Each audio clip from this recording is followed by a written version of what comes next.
We live in a society of moral panic, where it's easy to see a clickbait headline or hear gossip and have this like kind of absurd knee-jerk reaction of either, anger, judgment, or increasingly just losing our fucking minds. But I feel like there's few areas where there's more cognitive dissonance and misplaced judgment than the fucking porn industry. It's such a massive part of our culture, yet it's regulated to essentially the basement of the internet. People are embarrassed or feel shame even to admit that they watch it, yet we all fucking do. It's a $13 billion industry in the United States. And according to CovenantEyes.com, there are over 28,000 people watching porn every second. So that's a pretty big fucking basement. And it's growing. It's projected that VR porn alone will be a $1 billion industry by 2025. And yet, in a 2018 Gallup poll, it was found that 57% of Americans find porn to be morally unacceptable, which is just fucking weird to me. I've never really understood this, and that's one of the reasons why I've been wanting to dive into this for quite a while and explore, this topic in general. But there's a whole subculture here that I found really interesting, and I couldn't think of anybody better to do that with than a porn star, and a male porn star at that. So today we're going to be diving into this with our guest, Mitchell Hartwell, better known professionally as Erik Everhard. Erik is a Canadian pornographic actor and director known for gonzo pornography films. He started his career as an actor in 1995 and began directing for Anabolic and Diabolic Video in 2001. Since then, he's performed in over 2,400 films, has been featured in GQ, Playboy, and winning over 15 AVN awards, which is essentially like the Oscars of porn, as well as 50 plus other industry awards. Recently, he's turned author, speaker, and men's coach, holding a master's level NLP certification.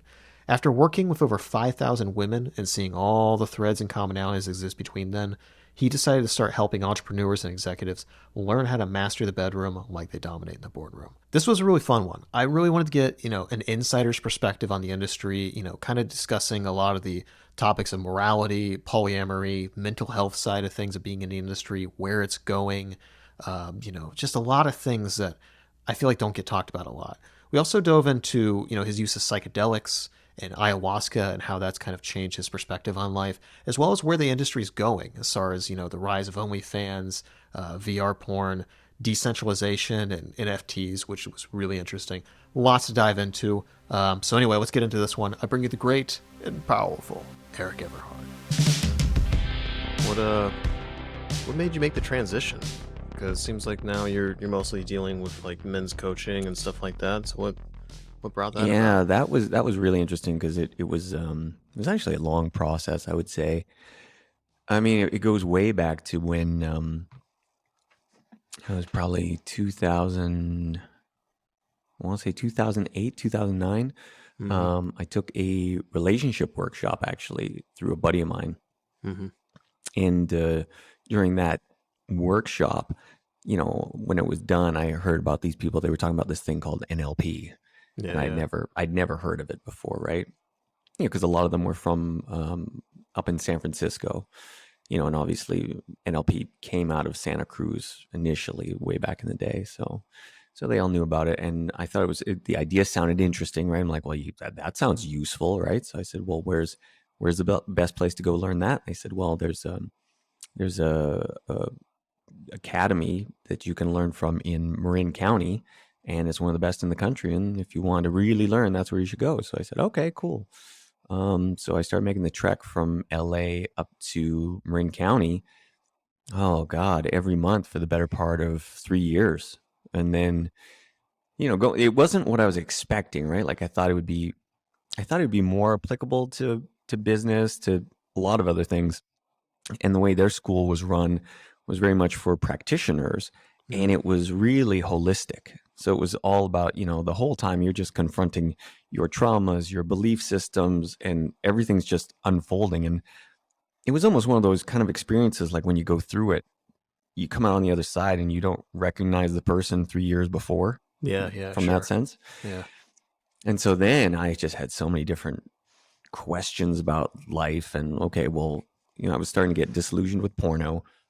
It wasn't that I hated it, but I was already like, okay, there's something more out there for me. And then what is Yeah. it, right? Because You've been doing like what, previously, 20 years or something at that point, right? oh yeah, yeah, I mean, Yeah, long yeah. time, right? And it was one of those things like I'd only ever had two real moments in my life where I was like, I'm totally committed to doing something, or that I had a job that I really loved. Mm-hmm. The only job before that that I was like totally into was I used to work because I was a huge weightlifting meathead, right? And so my best job, I was working at this hardcore gym in Vancouver, and it was the best job you could ever imagine, right? Like it was Yeah, yeah. fun going to work all the time. And then when I initially got into porn, it was the same thing. Like you're kind of in that space where you're shocked that you're getting paid to do what you do, right? Sure. Yeah. You're doing something that you love. Um, so yeah, then it was like, okay, well, what's that next thing going to be for me? And after the NLP, then I was still with a lot of questions. So started doing some work with shamanic plant medicines. So I did a bunch of ayahuasca journeys, and that was helpful. And Did you go kind down of through to all South that, America, Peru for that, or did you do it locally? no, I did it. My first ones. It's funny because I've never gone to Peru for that. Mm. I've gone to a whole bunch of other countries, but never Peru. Yeah. Um, so the first one was our first group was in Los Angeles, then San Francisco, and then I've done it in Ukraine, and Wow. then Latvia. Mm. So, How was that experience in Ukraine? My oh buddy man, it just was got back awesome. from Ukraine a couple months ago, right before things started really heating up. Hmm. And yeah, he's just telling me all these stories about going to the sweat lodges and shit like that. And it just sounds like a really interesting place. I hope to go there one day when ever hopefully shit gets under control. But yeah, it's so what was that like? Well, like I said, it was so cool because like when I've done those ceremonies, I'll only sit if I personally know somebody that has worked with the shaman, Hmm. because it's not the kind of thing where you just kind of fly by night pick somebody. Like that's when you hear the horror stories. So I've only ever sat with somebody that said, hey, this guy is legit, they're very good, you're going to be safe, you're going to be taken care of. And I was working with one close Austrian friend of mine who does a lot of shamanic work, and we were in this big ceremony, and one of the girls there was Ukrainian, and Hmm. he was really good friends with her, and so her and I were talking, and she said, "Well, if you're ever interested," she goes, "I know of a shaman in that does work in Kiev and Moscow, and if you're out that way, I'll put you in contact." And I said, "Oh, okay, great." Yeah. So I contacted them, and it was just super cool because I went there. I was the only English speaker, really, Yeah. right? Yeah. Yeah. And I mean, the guy who's running it, I mean, he had very, and when I say basic, I mean very basic English skills. And so it was it was so awesome because whenever he would make commands, he would do them in super broken English, and it was only for me. Like he wasn't doing Yeah. it for Yeah. anybody else, right? So Yeah. it was really endearing that he did that. So, but no, it was a great experience. Everybody was super nice, and the weekend was, yeah, it was incredible. Well, that's fucking awesome, man. What insights has the ayahuasca given you?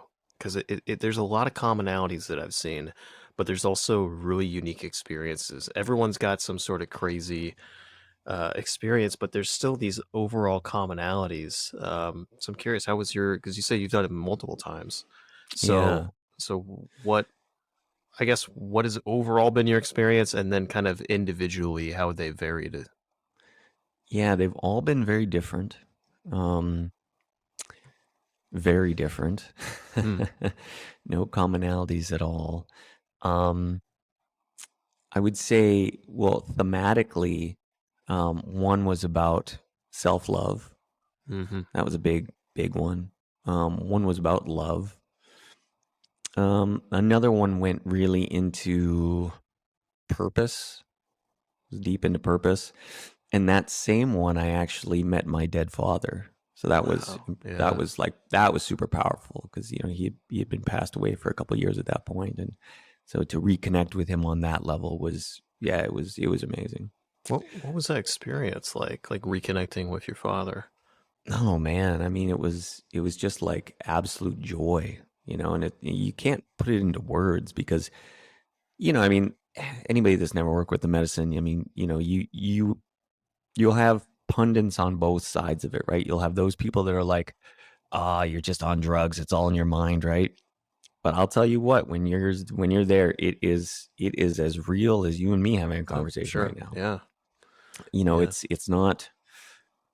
I mean, there's other elements where I could say, or you would feel that, I'm on some drug, right? Like you drink a bunch of alcohol, you're like, oh, I'm fucked up, I'm wasted or whatever. Sure. But Yeah. with ayahuasca, it's like your brain is totally sober. So it's, you're just you're experiencing these things, but they're 3D, they're 4D, like like I said, I mean, your brain's not certainly coding it as anything but real. Yeah. Um, and I think that's the big powerful thing behind it is simply that whether we're going to say you're tapping into something that we can't see or can't experience, because you remember we got, five senses, right? Yeah. So you can only imagine what might be out there that we can't see or feel. I mean, just think about different radio frequencies, right? Like so if we have all, thousands of those, we got, different waves of light that you can see and you can't see. Who's to say that what we're experiencing with that isn't something that's out there, but we're just unable to tune a frequency to until we use the medicine? I don't know. For sure. I mean, it's not dissimilar to bees, bats, or dolphins. It's like they operate on a completely different wavelength than we do, and it's fascinating. I mean, I think it was talking about whales that were sending communication signals over like 200 miles away. It's just crazy, craziness. So, like, when you think about, what are all the extra layers, the external layers of reality that perhaps, yeah, we're not tuned into. I mean, I'm not really a crystal energy kind of person, but also you think about all the fuck. I was talking with a doctor recently and they were commenting on the fact that 15 years ago we didn't even really think the microgut biome was a thing. It's just like our understanding of the inner and outside world is just developing so fast. Who the fuck knows? But that is the interesting thing, like with DMT, is like Dennis McKenna talks about the machine elves, so it's just like what the hell is that? It's a reoccurring theme that people will have very different trips, but they seem to see these kind of almost benevolent like creatures. What the fuck is that? Is it's just interesting. I don't, somebody was asking me about that, and I recently did, and this is very recent. This was within the last couple of months. I've done two separate 5-MeO DMT ceremonies, like specifically that. Yeah. No elves. Yeah. No, so I've never seen any elves. Man, I want to see the elves. I'm looking forward to it. DMT is one of those things where there's I have bipolar 2, ADHD, and generalized anxiety disorder. So like I've been very choosy on my psychedelic experiences up Yeah. until now. Um, and DMT is something that I've been kind of working my way up to.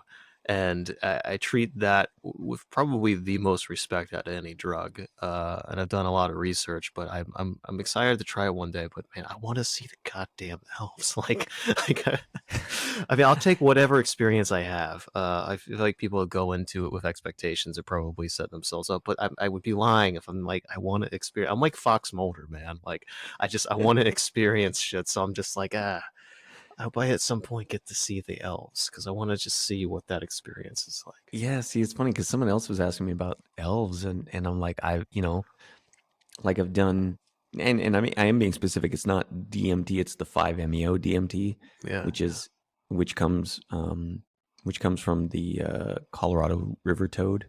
mm-hmm. It's where they get that one, and I mean, most people will say that's the most extreme. I mean, it was definitely extreme. I'll say that. But um, very different healing modalities though than the ayahuasca. How do they Very differ different. for you? What's that? How do they differ for you? Well, with ayahuasca, first of all, it's a long journey, right? You're talking 6 to 8 hours, and Yeah, you got your vomit bucket because you're going to be vomiting all night long, and and your brain is totally on, and you're seeing things, and things, as much as they don't make sense, they make sense. Like there's a story. The spirit will talk to you. You get these real, it feels like tangible lessons, right? Like I've had it where it's like, hey, this is what you need to do next. Like do this, don't do this. Here's where you fucked up. Like you're getting this real feedback. And when I worked with the 5-MeO DMT, it was all emotion and zero context. Huh. Interesting. And I mean, and you could tell it was healing a bunch of stuff, but I mean, all emotion, zero context. So I would go from screaming, crying, wailing for no reason, Yeah. to utter love, ecstasy for the world, no reason, back to just grief like you couldn't describe. And all of this was like within 20 minutes. Yeah, it's a whirlwind. I mean, and I mean, the other thing too, it's like, well, you work with the ayahuasca, you've got some time, right? It's like you drink it, and then it's going to take 20, 30 minutes to kick in. It builds slowly. I mean, it will eventually kick your ass, but it does build a little slowly. Yeah, yeah. And then, you do the 5-MeO DMT, it's 15 seconds. Yeah. Take a deep inhale and you're off. hold it, and gone. And I mean, 0 to 10,000 miles an hour, right? So it's a whole different beast. Yeah, it's nuts. My buddy, one of my friends that went down to Peru a couple years ago was telling me how like the first night he did it, people all around him are having these crazy experiences. He's just like, this is not working for me. He's like, what is happening? And then it slowly started to kick in for him. I guess for him, he was just kind of a late bloomer on the experience, but it started to kick in. But he was kind of underwhelmed on the first night, and then the second night he just had this, he got rocket shipped out, and he just had this explosive experience. I want to have him on at some point and have him tell the story. He's not, I don't think he's ready to be public about it yet, but he just had this really interesting experience, and for him, a lot of the self-love themes came up, and that's something that in my experiences, like I've mostly done, psilocybin and LSD, and for mine, the LSD is so interesting. People usually say the opposite in my experience. They say the LSD tends to be more enjoyable, and the psilocybin can be a little more abrasive sometimes, like not necessarily in a bad way. It just means that you're confronting some things a little more actively. For me, it was the opposite. LSD was like an existential. I've done it 2-3 times now. I think 3 times, and every time was like a giant existential crisis. Like I'm sitting here and processing things, and I would say it's definitely positive, but it's not a fun experience. And the psilocybin, on the other hand, has been great. Like, I'm still processing things. It's not exactly easy, but it's much more enjoyable in comparison to the LSD. So it's just, I find it fascinating how everyone is just processes these things on such a different level. So self-love, and communicating with your father, I'm sure that's got to be interesting with the grieving process of just dealing with that. What were the big takeaways or like aha moments with the self-love experience, if there were any for you? The biggest one actually was it basically replayed kind of everything about my life, right? Hmm. And then it was, it really hit me with, okay, so here's everything that's happened in your life, and you love who you are right now, right? And it's just like, it really hit me like, oh yes, yeah, exactly. And then it went into this thing. It goes, well, then you have to forgive everybody who fucked you over. Yeah. So then it was that whole like releasing sort of thing, because it's like, well, if they didn't, if these people didn't do what they did to you, you wouldn't be who you are now, and you love who you are. So it was kind of like, you cannot be who you are without your baggage, your trauma, your whatever it is, because then you just wouldn't be this person. So it was, it's something we can always talk about. It's very cliche and it sounds good, but there's a whole nother thing to experience it. When you really experience it, you're like, okay, like now that really kind of landed. At least it landed in the moment. That's for sure. Yeah, there's definitely that experiential gap. I mean, one of the things that you were talking about just now, excuse me, like one of the things that you were talking about just now is like that releasing and looking at people, I guess, for who they are. And one of the things Anthony DeMello talks about is this: you can't actually be mad at somebody for doing what they're doing because they're just being themselves. Your anger is with them going against your perception of who they are. So I know a couple people in my life that are in fairly toxic relationships, and you've had the conversation with them like 20 times, and it's very obvious from the outside that this relationship is just mutually, for both of them, not a healthy thing, and the best thing they could do is dissolve it and move on. But they're constantly upset because they expect the other person to make these, leaps and bounds or something to try and repair this relationship. And they're upset and they're bitter. And it's just like, well, that's not the other person's fault. That other person is just being themselves. Your anger is with the disconnect between what your desires are and who they actually are, because you can't really be mad at that person because they're just being themselves.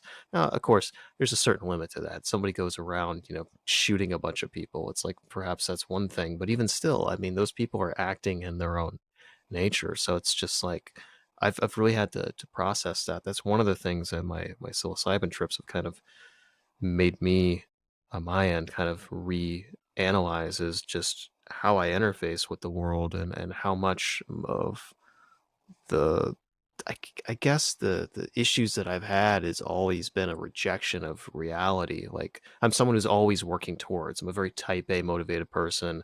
I've been an entrepreneur pretty much my entire life. I grew up in small business, so I'm always like next thing, next thing, next thing. Like, if you don't like something about you, like, change it. Hmm. I'm always about, my background's in marketing, so there's split testing. Testing different ads and seeing what works. That's how I do it with my life. So if you don't like something, you change it. But in that desire and that strive for always, optimizing, sometimes you kind of lose focus with just what is, because you're so future set. You're so fixated on like how things could be better, that you don't really appreciate like what you have. Um, so I don't know. That's been a big takeaway for me. Well, Did, something that you just said there, actually, I was doing some work with a coach recently, and he brought up something from my old NLP days, because he's attended the same school, and it really got me thinking. And it was about this consenting to experience, and that's Interesting. kind of what you're talking about there. Like, there's a lot of things that we just refuse to consent to, and he framed it in such a good way. It'd be like, like if you were looking at your podcast mic right now and you refuse to consent to its existence, right? And you could sit there and be like, I refuse, you don't exist, you don't exist, but the mic is Clearly. still there, Yeah. right? Yeah. Yeah. And so it's until you are willing to consent to this just exists. And it sucks, because it's like those people, those toxic people, the people that you're like, man, like, this isn't right, but Yeah. they still exist. And you, at some point, it's like, well, where do we consent to that? Or, where are we willing to consent at least to the fact that we don't consent to it, right? Like, it's like almost like a maneuver of consciousness. Like, okay, I consent to the fact that I don't consent that you exist, or Yeah. whatever. But Yeah. Yeah. it starts to boil down to that, because yeah, we struggle with these things because we don't like them and we don't consent to them, and it may go against our beliefs, our ideology, our moralism, our background, our family, what we deem to be quote unquote right. And I think that's where we often get stuck, and we get a lot of that anger, because I know for me that's where a lot of it'll come from too. And then I have to sit back and be like, well, they are looking out for their own interests too, right? Yeah. And Yeah. Did you notice over the course of diving in, how long have you been in the NLP space? I guess actually, to start, for people listening, like, NLP is neuro-linguistic programming. Like, how would you describe that? I would describe it as ways of changing your experience of things um, through language and reframes and patterns, and then layering ways to attach those to your neurology as well, like to your different sensations. Yeah. Because you can attach things to smells, tastes, visualizations, things that you hear, and feelings that you have, right? So that's why there may be, the classic example is like, imagine, there was a certain smell that was in your grandma's house when you were 3 years old, and you'll smell it and boom, grandma, Yeah. right? Yeah. But it can be other things that are not so useful, right? Like you may have a voice running in the back of your head, and one of the things is that often they map this out actually, and it's fascinating where your eyes go actually determines what's going on in your subconscious brain. So they can tell if you're seeing something in the future, if you're remembering an event from the past, if you're remembering somebody's voice, if you're creating somebody's voice, if you're experiencing an emotion. All these things can be mapped just by where your eyes go. So you can actually, it's almost like, first of all, someone can read, at least they don't read the context of what you're thinking about, but they know what you're accessing. Yeah. There's some So even tells. with, the concept of, because people talk about it for lying, and it's like, well, it's not necessarily that you're going to be able to tell somebody's lying, but you will be able to see that they are accessing a place of their brain to create something, or if they're accessing a memory. And it's just, that's where your eyes have to go to access them. So it's, if you prevent your eyes from going to some place, you actually can't feel feelings, or you can't, access certain things. And it's really interesting to see how that plays out. So yeah, I would say just at the end of the day, NLP is a way that you could create change in your belief system, and how you operate in the world to upgrade the way that you're thinking. Because a lot of us, sometimes, well, I'm sure you've experienced this being a lifetime entrepreneur, right? Like a lot of the times your ability to be successful or not is just going to be what you believe. First of all, Oh, like yeah. if you think you can do it, you might be 90% of the way there. Yeah. Versus somebody who's like, oh, it's never going to work out. Like, the negative Nancy's, Yeah. they It's a can't be entrepreneurs. non-starter. Yeah. Yeah.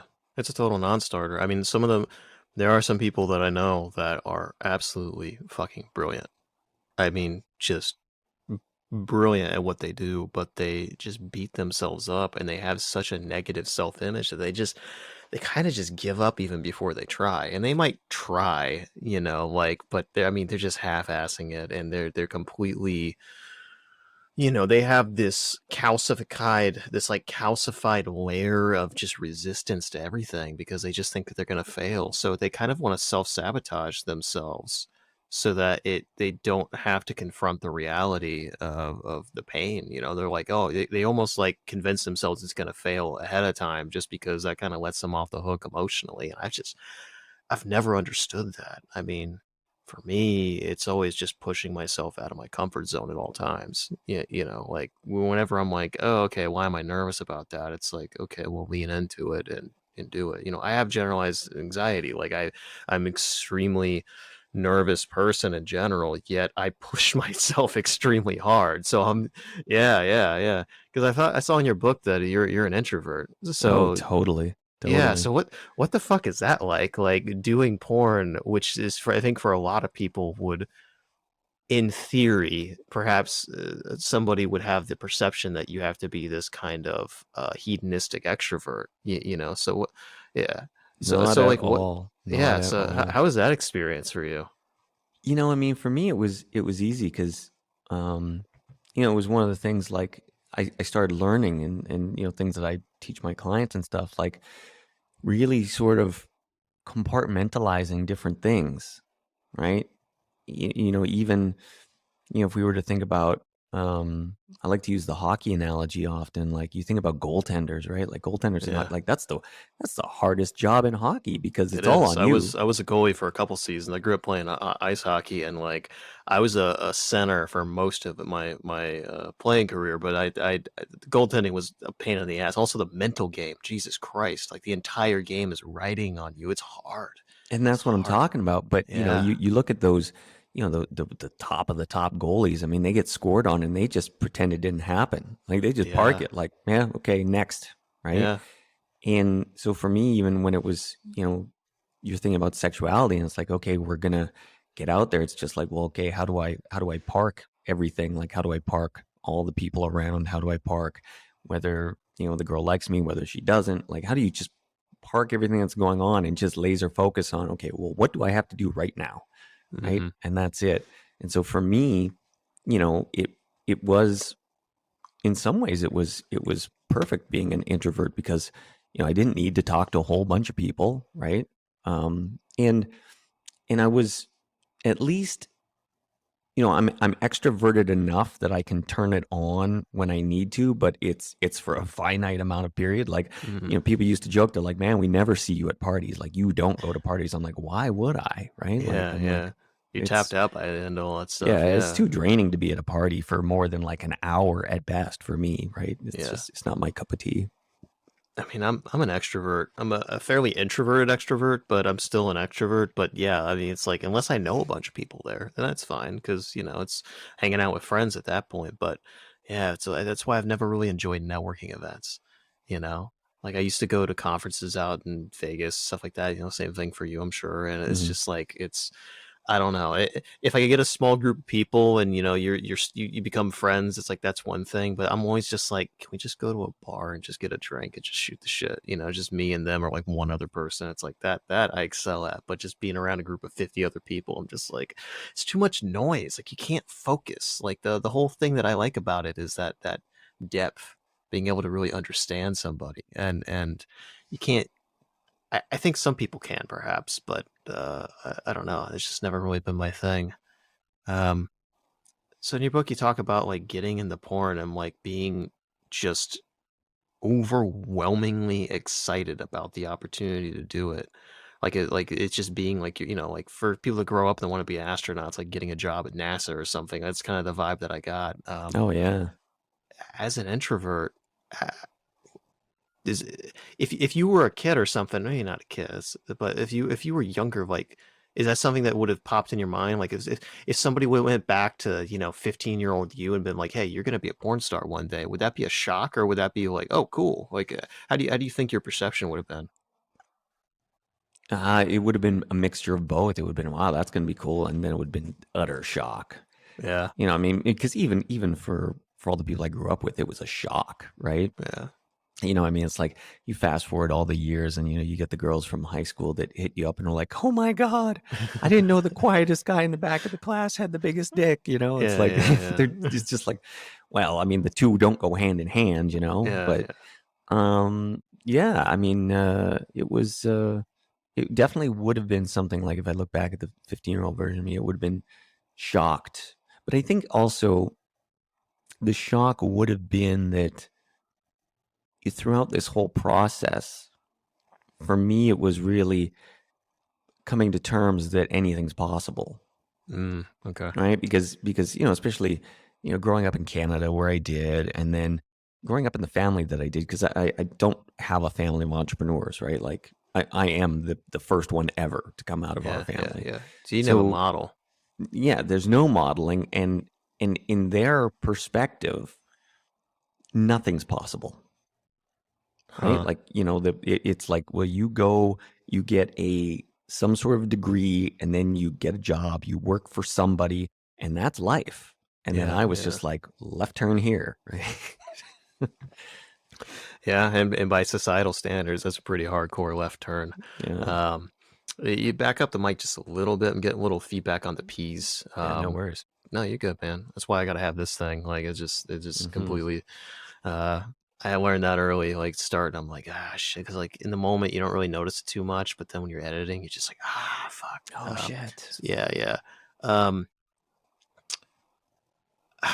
Yeah, I mean it's got to be interesting because like back then you didn't have the internet, like you couldn't just go on there and submit a bunch of requests like, hey, I want to be in on this. So like I'm imagining you had to kind of work your way in, and it was definitely probably a lot more of a closed thing back then, right? Oh, it was super closed. I mean, it's funny, like when I think about the process that people would go in today to get into it versus what I did, Yeah, now it's easier than ever. I mean, it might still be hard, but I mean, it was super closed back then. I remember when I first, after I begun filming in Vancouver, and then there was an editor that worked at the company, and he pulled me aside one day and he said, hey, the owner's never going to tell you this, but you're really good at this. You should think about going down to LA. You could make some serious money. Now, I'm 21 years old at the time. I'm like, serious money? There's money in this? I had no clue, right? Because you're just doing it mostly for you enjoyed it, Yeah, Sure, it was cash was fun, great, and I but mean, yeah, they paid me more than I was making at my security job at the time, but it wasn't like I was making some big money, not at yeah. all. Um, but I remember when we were first gonna, start sending things out, like I got the trade magazine of the time, which was the AVN, and I went to the back, because if you went through, the back end of it, you could see, okay, here's all the different companies that at least advertise in this trade magazine. I'm getting the addresses.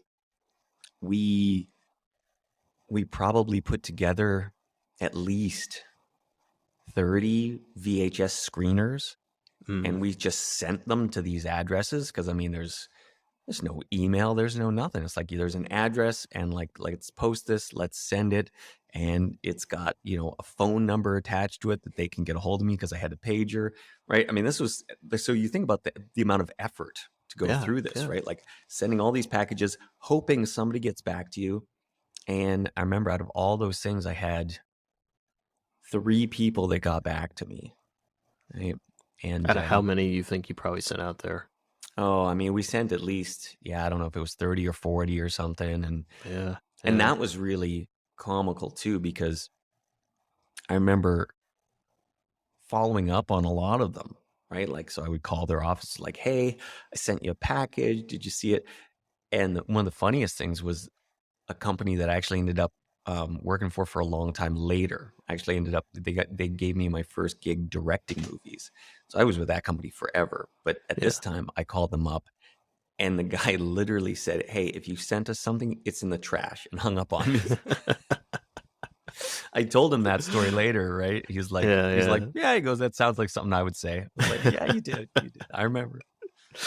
Yeah, I mean, but still, I mean, a 10% response rate's not bad at all. Yeah. If I was doing a marketing campaign, particularly like cold manual outreach like that, straight through the mail, I'd be like, that's a success. So Well, I did have one thing ahead of the game, in the sense of the screeners that I sent out were screeners of me already working. It was a collage of scenes that I had done, because trust me, if I had just gone saying, hey, I want to see if I can do this, nobody would have even called me back, because and it made sense to me, like, over time, because I understand it from the company's perspective. I would do the same thing, because there was just way too much money riding on the line for these companies. And we're talking about a time, when I started, there was no Viagra, there was no nothing. Like, it's like, it was very black and white. It was very linear. It's like, you can do this or you can't. And you knew who could do it and who couldn't really quick. That's why you would always see, it was like the same 20, 30 guys, like, just that was it, because they could do it under the pressure and nobody else could. So, when you get that much money riding on the line, and they got some big house in the Hollywood Hills, and they got a whole lighting crew, and then they got the makeup crew, and they got catering, and you can't get it together. It's like, it's this, it's like being the one widget in the Rolls Royce, aircraft that just holds everything together. And that's you as the guy. Yeah, I mean, that's a lot of pressure. One of the stories in your book's talking about, like, there's a gangbang, and like you got all these guys there, and all of them just are completely shitting the bed. I mean, they're just completely, they can't keep it up. They're doing whatever, and then you're just like, ah, fuck, all right, I got to carry this fucking thing, And it's just like, I've had that happen in my own line of work, where like you get a bunch of professionals, supposedly professionals together that you haven't worked with before, and then they just drop the fucking ball, and you're like, all right, well, I wasn't really signing up to have to do all this, but yeah, I'm gonna have to. And yeah, I mean, that's how did the like Cialis and Viagra and all that stuff, like, how did that change things in the industry? I mean, it changed it quite a bit. I mean, if you look at, from the business, that started permeating about 2002, when you started having that come in. And that's been fascinating, because I mean, to this day, I've still never taken anything, and I'm 45, right? And the old guard, as we would call it, was very against it, very against it. I remember being on set, and there was a old school performer turned producer, Alex Sanders, and he was one of the OG original, like, I mean, he's from the 80s, he could do it, right? Yeah, yeah. And I remember, man, first of all, if he caught you, if he caught some performers with it, they got kicked off the set. Like, you'd Wow. just be banned. And he would mess with people, and it was kind of funny, right? Because he would see if you had like done an injection or something, right? So he would randomly, you'd be working, and randomly he'd call cut, and he'd just sit there kind of like staring at you and just be waiting for your dick to go down, right? If it didn't go down, he's like, "You're out of here," because Yeah, it shouldn't be standing up 10 minutes later, right? yeah, yeah. So yeah, no, I mean, the old guys really got it, but yeah, I'd say about 2002, 2003. That's when it started coming in more and more. And, the sad thing about it now is, like, now it's gone from that to now guys are injecting chemicals. And it's like where the sad part of it is it's become the reverse 4-minute mile, Yeah, right? So you get these, and I've now known some kids that have, I mean, they have ruined their lives. sure. Yeah, Right? Like, they need to get a penis pump installed, like, because they're just, they were injecting the thing for, 365 days of the year. Like, in medicine that you should be giving to an 80-year-old man who wants to get it up once a month with his yeah, wife or yeah, something, yeah. right? Very This is fractional. not for kids or, anybody that's, I would say under those ages, right? And, these kids just have no concept of what it's going to do to their health, and they don't believe it could be any other way. That's the funny part. Huh. It's almost like they wouldn't be able to look back at the 60s or the 70s or the 80s or when I came in the 90s and believe that was possible. Yeah, yeah. What's their perception like when they're talking to, people in the old guard, and then and they're just like, yeah, that's not possible, and you're like, the fuck it ain't. I did that for 20 years. I mean, is there is there kind of like, okay, you guys are these, like, legendary kind of people, and like I just can't do that, or times have changed? I mean, what what is their perception of that? Because I mean, clearly they have a model that's possible, you know? Well, yeah, so it's interesting because there's a model, though very few of them see it anymore. So, and which is true, right? Like, you look at most of the old guard has retired and left. So there isn't anybody that can actually say, "Hey, this is possible. This is how it was." Yeah, yeah. Um, and so, and then you just end up with the personality traits that come in now. And so what I mean by that is, I remember when I started, I would say you had two personality traits. And yeah, there could be other ones, but there were two big camps that I always saw, right? And you had the guys that were, you know, kind of the introverts, or necessarily weren't the popular kids, and they may have like they were super horny with maybe a little chip on their shoulder, right? And they would become really good actors. Right? Interesting. Because, they're super horny. Hey, when I was in high school, every chick shit on me, so now I'm gonna prove blah blah blah, and then they would go on to become big stars, right? Yeah, And they yeah. could, they had the ability to push their mind, into another place. Mm-hmm. And then you'd have the other group where most of them would come from like a male stripper background. Mm-hmm. So on one side you had the guys where they had the mental state to push through whatever anxiety, to push through whatever, and it was like they were hyper horny and they wanted to prove something. Then on the other side, these guys had just become accustomed to being naked, so that being naked didn't bother them. They didn't give a shit, right? Yeah, yeah. And those were really the two camps. And so, part of the thing some people would complain about was, well, if you were back in the 70s, 80s, 90s, like, the first thing every producer cared about was, okay, can you get it up? And then how big is it, right? Mm-hmm. How good you were looking never factored into the equation. Huh. That's why the Well, guys' Ron looks would be all Jeremy. over. Yeah, yeah. You'd have, Yeah. well, look at the two extremes. You got Ron Jeremy, Rocco Siffredi. One looks like Mm. he's a male model. The other's the hedgehog, right? But it didn't matter though, because Yeah. that was not a basis for, it wasn't a non-starter. Like, you didn't even look at that. It did not matter. Yeah. So what ended up happening, and you would see it as now you had people that wanted to get into it for other reasons, and they had the pharmacology behind it. Now that's where things started to change, because they didn't have the personality to do it, but they may have the body. I mean, the famous thing back in the day, I remember, you'd have tons of guys that had the equipment, and they would show up and none of them could get hard. Wow. So Yeah. now, if they take whatever medicine, they functionally can, but they're willing to ruin their lives, functionally, for it. So it's just way different. I mean, the mindset is so powerful. And those were the two mindsets that I really saw. It was like, okay, I've inundated myself in a space where I'm naked all the time, to where I no longer have any issues about it, or I feel I've been shit on so much that no matter what, I'm horny, I can overcome this, and I don't care about being judged. Yeah. Yeah. It's interesting because that first camp, it's like, the people that had that insecurity, it's like, in some deviation, they decided to push themselves, but they definitely could have went down like an incel type of path where they just kind of sat there and allowed that to steep and compound, but they never got out of that loop.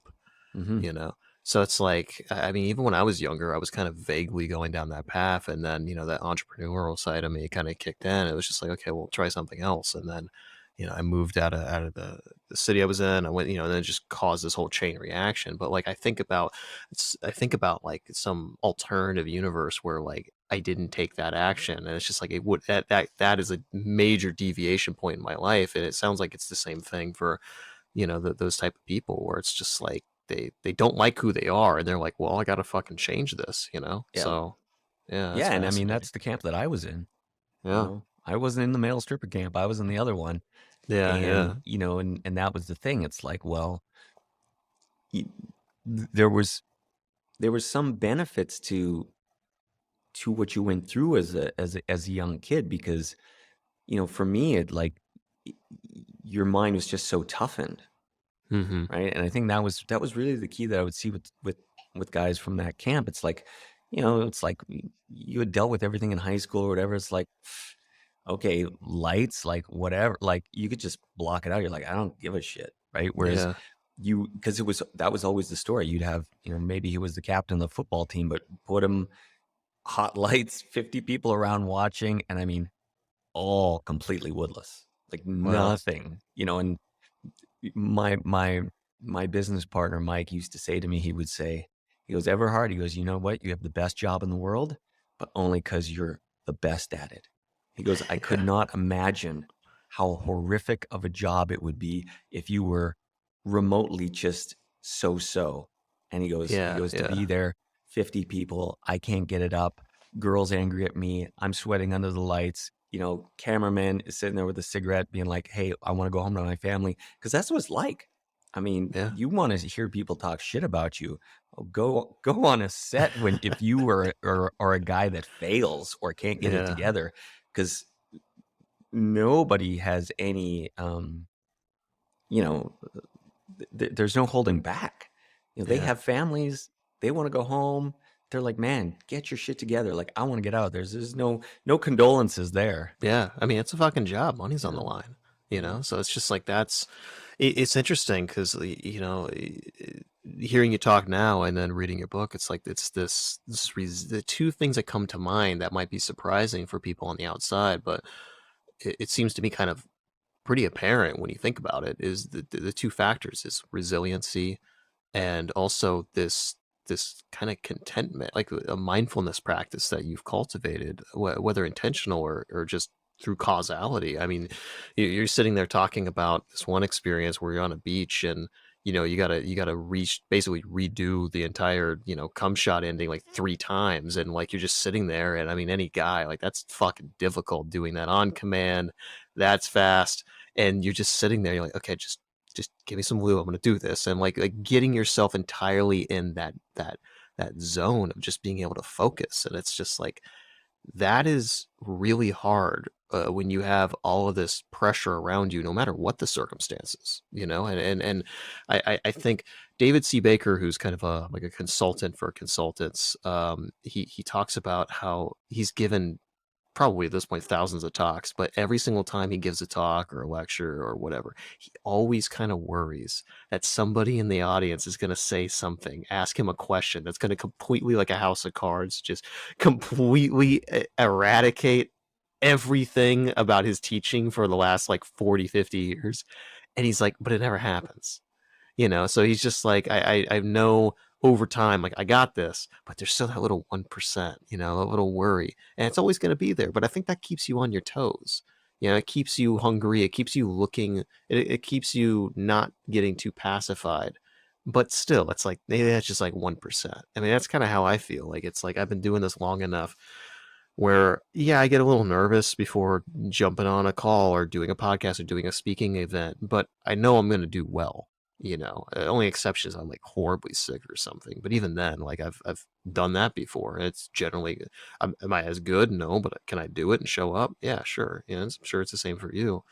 Um, so it sounds like there's a lot of, there's been a lot of tangible benefits for you having, kind of trial by fire, pushing yourself.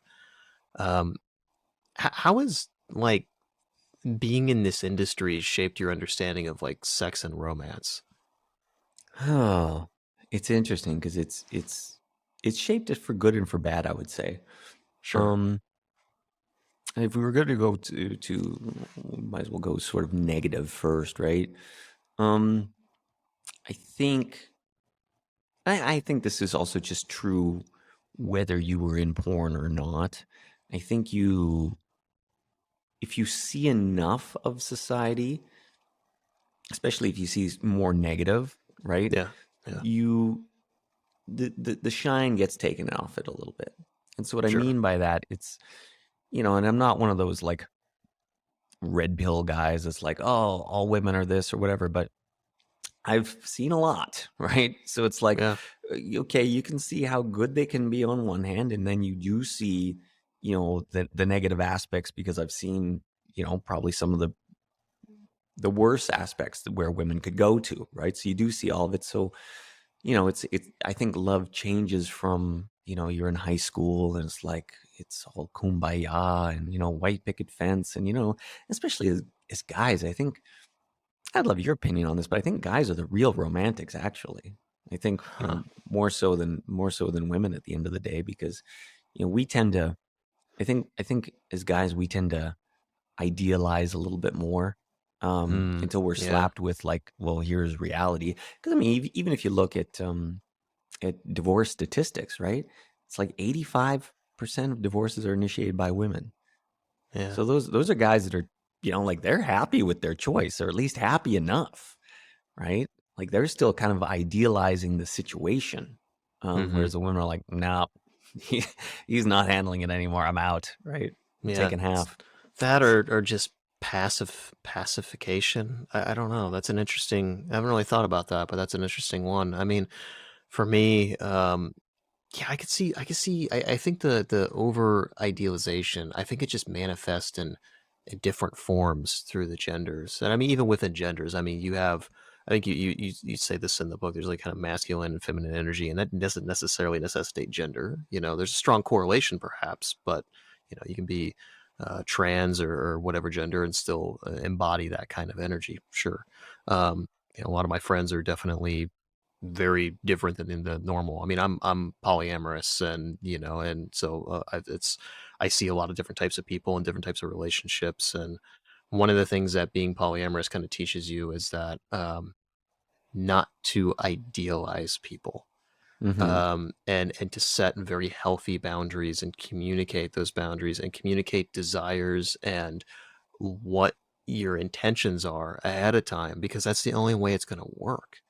I mean, you could be solo poly and basically just sleep with a bunch of people and short term, but I mean, that's kind of just being single with extra steps. It's not really the same, So like, not to take away from people that are solo poly, but have actual relationships, sure, but um, there's the thing about polyamory is it's just an overall bucket term. It's Yeah. there's a lot of different flavors of it. Even people on paper that might have the same, you talk to them and their boundaries are different. But I've seen a lot. For me, I'm very aromantic. That's actually something that me and my partner, my fiance, have just kind of been discussing. Is we're both very aromantic, and it's actually put a lot of things into perspective for me.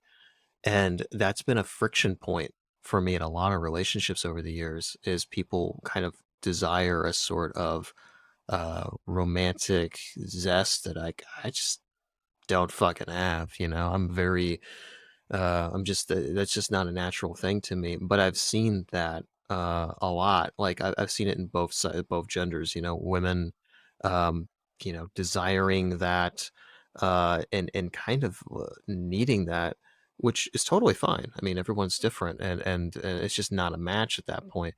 But then there's also a lot of men, yeah, that I think that's the whole the irony with the incel culture is that they're often romantics from what I've seen, but they're very repressed because they don't want to take a risk and they don't want to have the risk of rejection and having to confront that their idealized world is not meshing up with reality.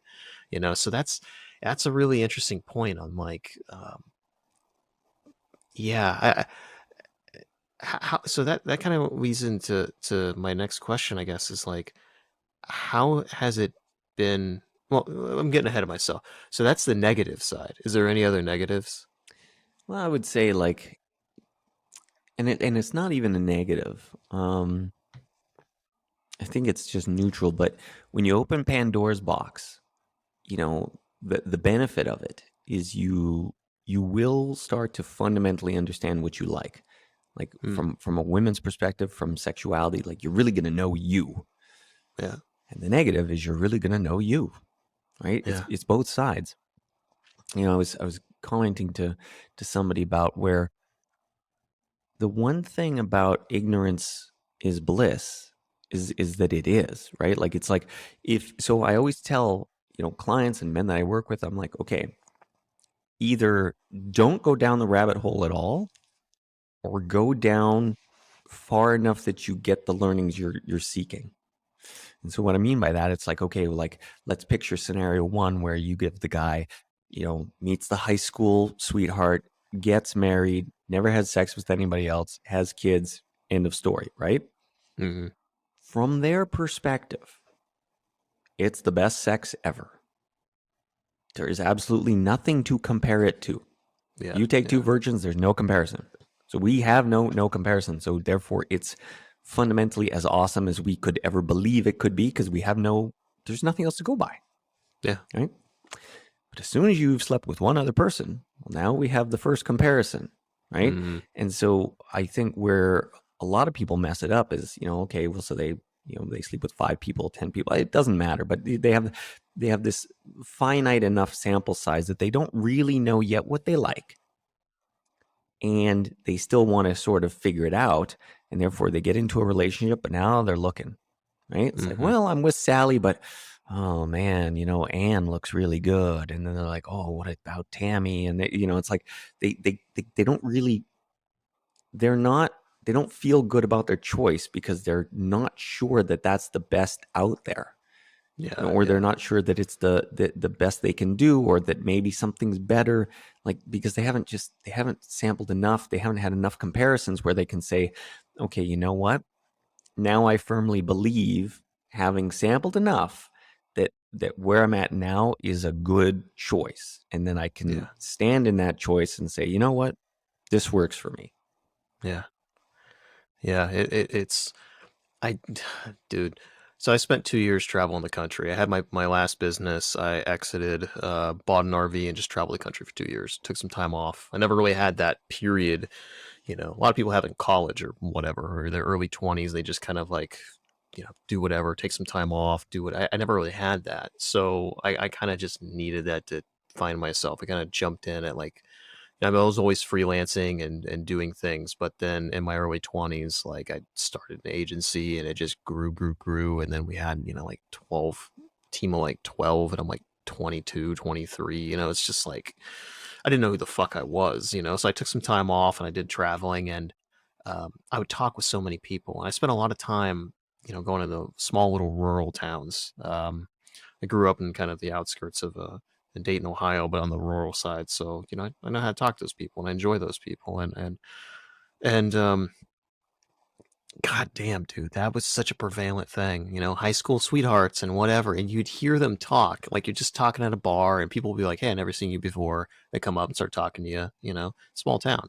And you get into it and they're just like, yeah, I don't know, this and that. And I'm like, yeah, have you ever been with anybody else? And they're like, no. And I'm like, dude, if you did, you would see your relationship in a different lens, and you would very quickly realize how toxic it is and how you're not happy, but then they just give you every fucking excuse why they're not going to do that, and it's just like, I don't know, that's all very strange to me. um I kind of jokingly say I tendered across America. Like, I was just like a lot, and I had met up with quite a lot of people and had quite a lot of sex, and probably rookie numbers compared to you, but at least over 100 or so, and it taught me a lot. It's not just like, to me, I used sex as a means of getting to know people quicker. Because again, aromantic, like I don't Hmm. really, to me, like I've actually been realizing lately that I'm somewhat on the asexual spectrum.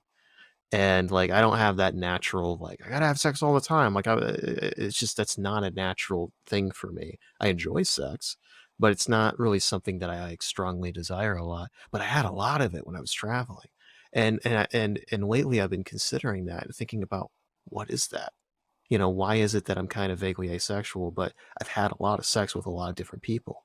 And for me, it's like, I realize for me, I everybody has a superpower, and mine is like reading people and getting to know people.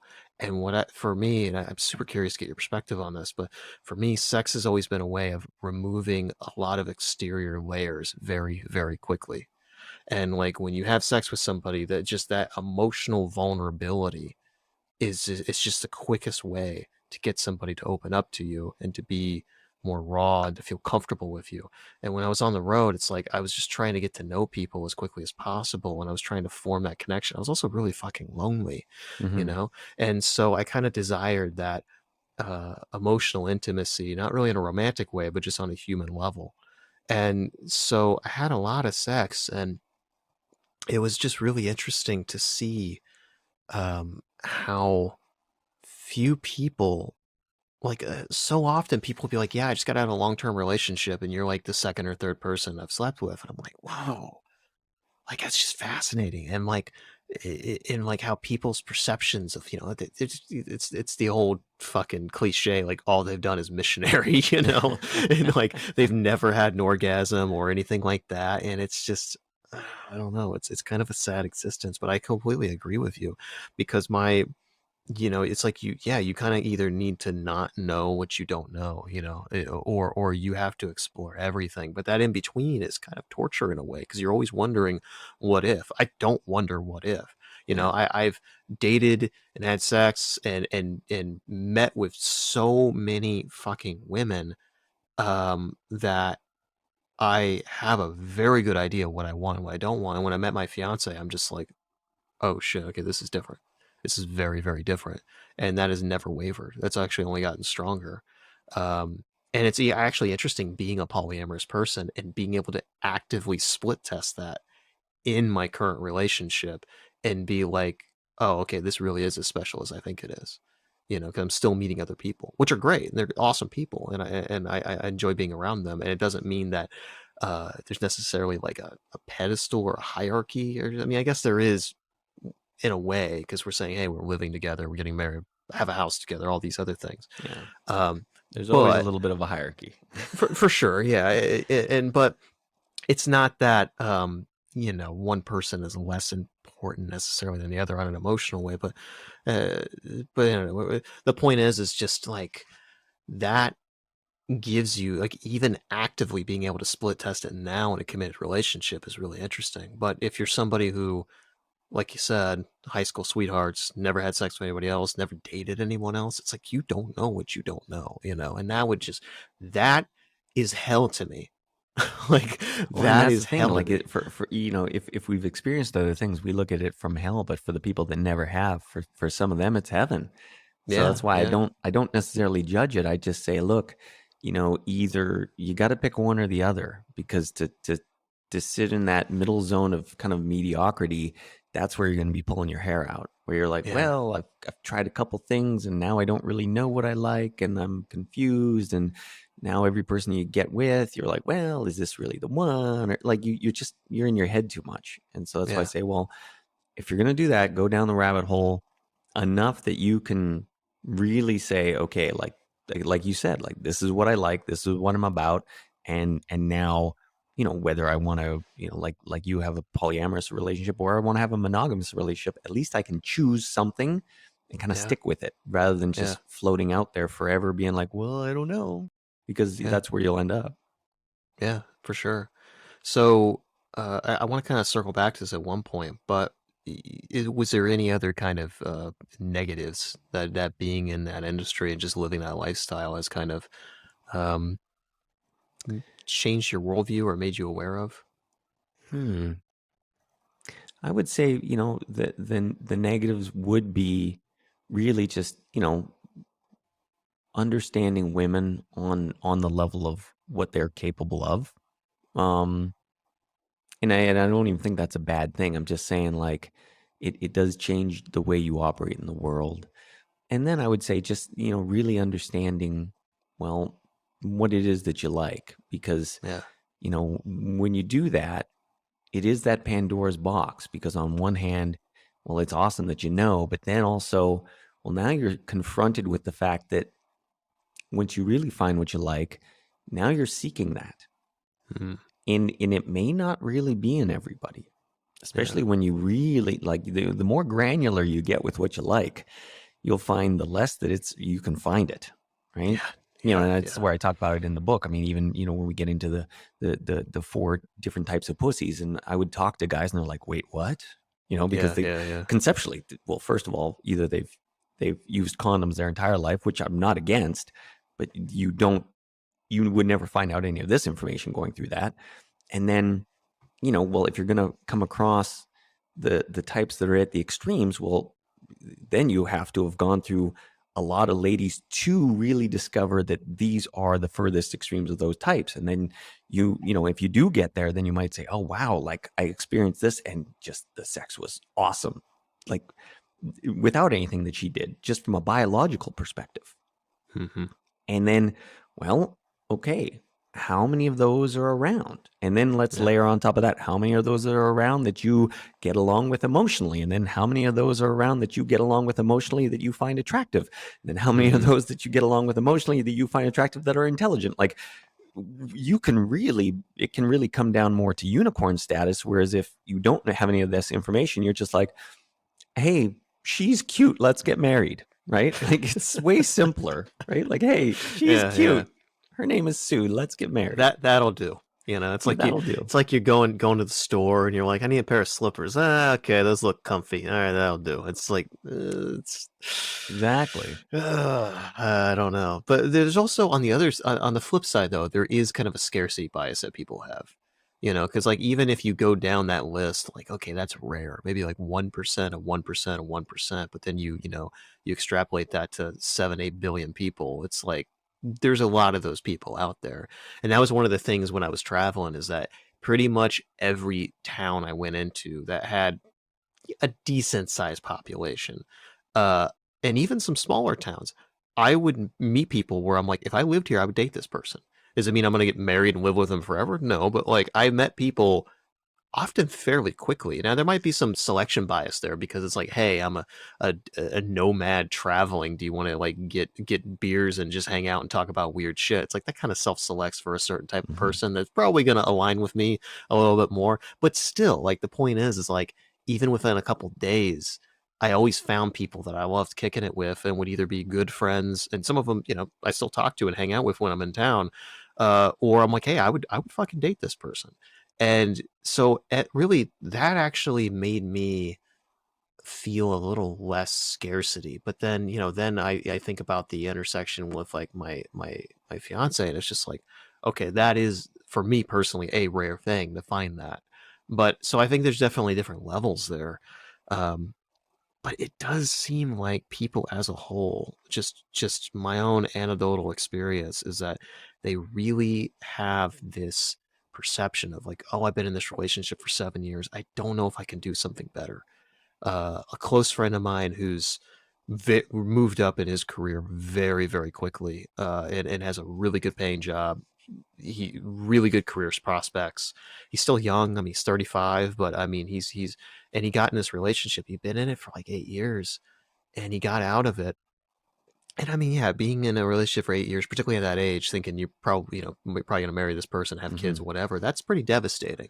Um, you know, and I understood that, but he just didn't realize how high his stock had risen. You know, like Yeah. he didn't realize like what he, you know, I'm like, dude, you have emotionally evolved so much, you know, out externally for sure in your career in your life, but also you as a person. Like you just you're so much more cultured, all these other things you were settling for a long time, you know, and it's just like, and you know, now he understands that. He started dating and meeting other people, and now he's like, oh shit, okay, like I'm beginning to understand that now. But even someone who's so socially and intellectually aware, even he was just like, I don't know if I can do better than that. And so it's just like that's.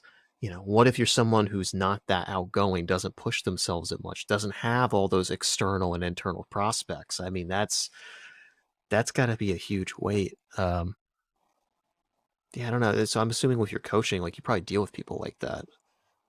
Well, you know, a lot of the what I deal with guys, it's, you know, they're high achieving guys, most of them, right? But being a high achiever doesn't mean you are able to satisfy every realm of your life, right? Yeah, You know, so it's like I deal with a lot of entrepreneurs, and you know they got business handled, but then they're like, man, like I can't control my dick, like it just, you know, this is how it is, it just yeah, fires off, I yeah, can't get the grasp of it. Or, you know, I can't control where my mind goes when I'm, you know, with a woman, yeah, especially, you know, if it's someone where the enormity of the situation starts to overcome them. I mean, and that's mm-hmm. no, you know, when I look at it from that perspective, I think I like to compare it to sports in a lot of ways, because, you know, like let's look at, for every Joe Montana, there's a lot of Jim Kellys, right? Mm, And you know, it's like they're good until it's really on the line. And we see that in sports all the time. There's some guy, you know, he's the 100 point a game, whatever guy.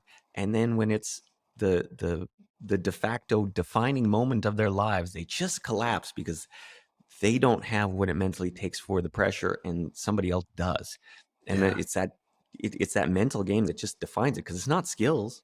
It's not yeah, skills at that yeah, point, you know. yeah. That's one of the interesting things. Ryan Holiday, who's kind of a modern Stoic Mm-hmm. writer, he's kind of credited with, you know, resurrecting Stoicism and kind of the zeitgeist. But it's interesting how his books like Ego is the Enemy and all that other stuff have completely taken over like the sports industry.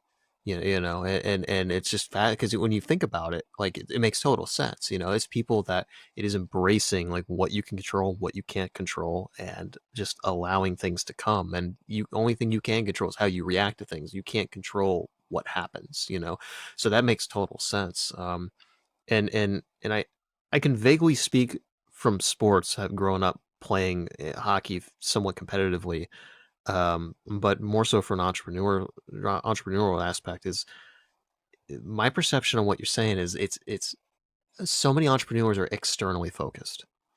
Everything is external, and a lot of them get caught in these dopamine loops. I was for sure. I mean, I have ADHD, so I'm naturally prone to chasing dopamine, but also, you know, a lot of entrepreneurs are on Adderall. I was, even if they don't have ADHD. I mean, it's same as with Coke or whatever. It just keeps you going. But that literally trains your body to be external focused and achievement focused and next thing, next thing, next thing. So they're so externally focused that they don't really they can't slow down because they have this momentum and they go to sleep and then they wake up and they're like, okay, I gotta do this, I gotta do that, I gotta do this, I gotta do that. And like they're always going, which makes them very effective when it comes to those external factors. But then, so they might be really good at, attracting women and, getting to the bedroom and all the other crap. But then when it comes to, like you're saying, like actually having to be vulnerable, like they don't know how to sit with themselves, they don't know how to sit with themselves at all because they have no real a toolkit for that because everything is just outward, outward, outward. And in my experience is that a lot of entrepreneurs are so driven um, because they don't really want to confront themselves. They're running in a way. I used business for so long as just a means of running. I was so aspirational and success driven because like I was very, very unwell emotionally and existentially, just kind of longing and very sad. And it's just so I don't know. How much of that have you seen in your experience working with these kind of high performers? Well, one thing, if we look at sex, in some ways, it's sort of the great equalizer, right? Like Sure, now, yeah, once you strip naked, right? It's like, guess what? That Lamborghini out the door, that watch, yeah, it's gone. Hey, whatever plaque you got on the wall, she don't give a shit about it right now, right? So mm-hmm, it's like all those external things that you're looking for worth or self-value, like that's gone. All that's left is like your ability to be now in the moment and your ability to perform and to perform in a sense of the key to performance. And this is what's so funny about it, like I talk about this when I teach guys with my thoughts on anxiety and how to overcome it. You need to create this white space between your ears. Like it needs to be a space of white noise. Like there shouldn't be any thoughts. It mm-hmm, becomes very much like meditation from that perspective, right? Because you're just doing, you're just being, yeah, you're just doing, and you're just focused on what you are feeling. None of it is thinking, because you're not going to think your way out of it, right? Like thinking is actually the enemy from that perspective. mm-hmm, If we're going to say ego is the enemy, then thinking is the enemy just as bad, because, most of the time when guys get into that thinking loop, it's counterproductive. And what ends up happening, like if we're going to even look at it from sort of an NLP perspective, when you start using the words I hope, you start presupposing things are going to go bad. yeah, Like, I yeah, hope I get hard. That's the worst. Man, if you want to see a guy go woodless, tell him to think that. yeah, I hope I get hard. Because now he's automatically just seeding that thought in his brain that's not going to happen. And as soon as it doesn't happen, you watch the tailspin. Like I've seen it in real time so many times, right? So yeah, many times. And it was always, like, to your point, it was always the guys that were the loudest. mm, This yeah, I can't tell you how many times over my career I would see that. The guy would be like, "Oh man, I'm gonna do XYZ to her. Just wait, you guys." And like you would always see bro, the top yeah, vets, right? They're yeah, silent. They're just like, like it is that sort of quiet confidence. Like you don't talk about it because you're just like, "Oh yeah, I got this. This is like we've done this 50,000 times." And you'll get some new guy that just, he swears he's gonna, revolutionize things. And then of course, like no blood flow, nothing. And he's yeah, mortified because like, I don't understand. It's like, well, that's how it goes, man. yeah, Nobody cares what you talk about. It's what you do. yeah. How to how how do you begin to overcome that? I mean, I think first of all, just having an understanding of mindfulness practices and meditating would probably be fantastic. I mean, I'm a big proponent of just teaching that in schools. I think if the average human being had that in their toolkit even if they didn't actually meditate every day, it doesn't matter. Having an understanding of grounding yourself, the white noise, like you're talking about, Mhm. and just being able to be present and not narrativizing or, whatever, and just being, I mean, it sounds like something that should be so fundamental, but I spent so many years of my life just caught in the monkey mind, and just not doing it. And Ryan Holiday, actually, funny enough, he talks about he's got a farm in the outskirts of Austin, and he talks about his donkey. And he's like he goes out sometimes. And it was this one moment he talks about where he went out there and it was raining, like a fucking downpour.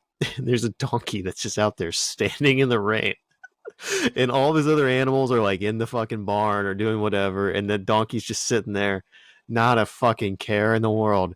And he's like, he just stops, and he's like, I forget what it was. It's like he's got speaking events or some book tour he's doing, whatever. He's got a bunch of shit. He's like, that fucking donkey is just he's just being a donkey. He's just doing what donkeys do. There's no expectations, no nothing, just standing out in the rain as it's pouring down, just looking out into the nothingness. He's like, why the fuck am I so anxious? Like, Yeah. and I think about that. It's like really outside of, needing to provide for, yourself and your family, your kids, if you have them or whatever. It's like all this other external shit is just completely unnecessary. And that on a fractional level in the moment, it's like all that narrativizing is just taking you out, and so I completely agree with you. So how do you begin to plant the seed to like cultivate getting people out of those loops? Yeah, there's a lot of different things. I mean, one of the main ones that I like is actually creating a positive reinforcement loop. And I do Mm. that with something I termed the hint of blood phenomenon, because I actually use that exact technique. My one of my claim to fames was this was back in 2004. Um, I did a live sex scene in the town square of Budapest at high noon with Wow. tourists everywhere and police across the street watching. Yeah. And I committed it to tape, so anybody wants to challenge me on that, they can see it. But that was scary. I'm not gonna I lie, bet. man. That was How many like, how many people do you think were there? oh man, there were hundreds at one point. I Oh mean, it was like wow. this is their main monument. Like it's like this is the place to be. And I mean, yeah, the I was so shocked that the cops just kept letting me get away with it until they didn't, right? Until they came to Yeah. arrest me, and they were just like, literally, they're like, "What the fuck were you thinking?" Right? They're like, we just wanted to see how long. Like, all right, this is gonna continue. Yeah, well, that became part of it. Like, eventually, I Yeah, was like, "Man, they'll just let me do it, right?" yeah, yeah. But What's your name, sir? Everhard. The fuck you are, yeah. but I mean, I had to confront all uh, my demons there, right? Like, I mean, this was yeah, even for me. I mean, that was a hyper anxiety producing situation, right? Like, I'm thinking, sure, like, how yeah, am I going to do this? So but by getting that 20-30% blood flow, like you just need a hint, because when you get that hint, what happens is, from the brain perspective, suddenly your anxiety just gets calmed down, because now you've instilled the belief my dick works. And that's yeah, something you can now build on, because it starts going the other way. It's like, okay, you get that first blood flow, everything just calms down. Oh, it's going to be okay. And then as soon as you think, oh, it's going to be okay, what happens? You start getting some more blood flow, and then it's like, oh man, like your thought pattern, instead of going in this downward spiral, starts going in an upward spiral. Like, oh yeah, man, I'm going to be able to do this. And then we get more blood flow, because it's like, now that's the positive reinforcement. And so eventually you're just, standing at full mast. You're like, I can do anything. Like, okay, cops, I don't give a shit. Like, let's do this. Um, so it was really fascinating to me, like how I would use all these different techniques and tactics that, for me just became an essential part of my toolkit over the years. Because mm-hmm. not every situation is fun, is good, is easy. Like case in point, where I talk about in the book, where, we're on that private beach, and, I got to do 3 cum shots in 15 minutes or less, because, the first cum shot that we did, the girl moved. So the cameraman's, aperture got blown out, right? So then it was like that Yeah, one was yeah. done.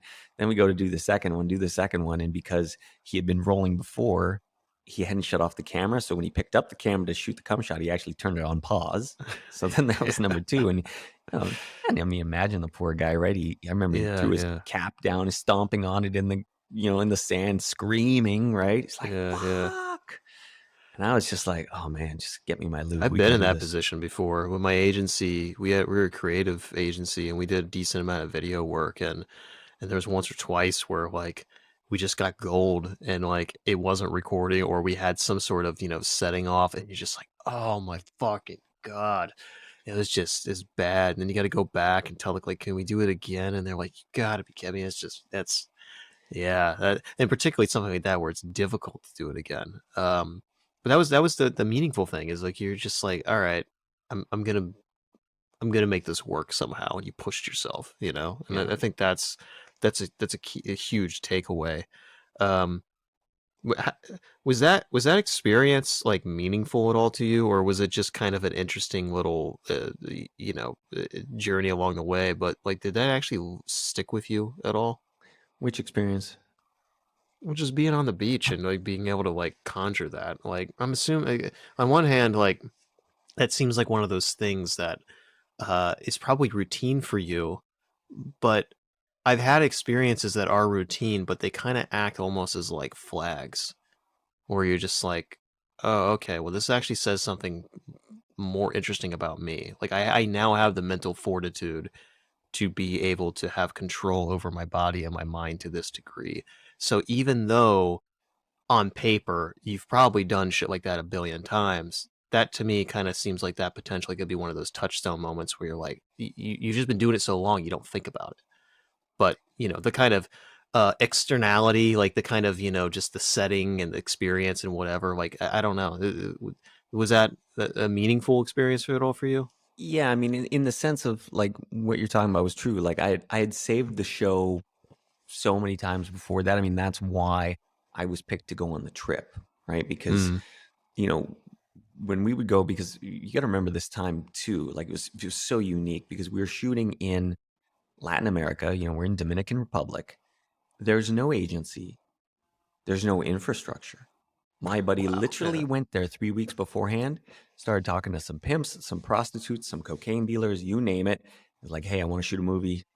Can you find some girls? They're like, I mean, and he speaks fluent Spanish, but I mean, imagine going to someplace and that's how you're going to create the movie, right? And he Yeah, just went yeah. there because my buddy likes to surf, and he's like, well, they got good surfing, so let's go there.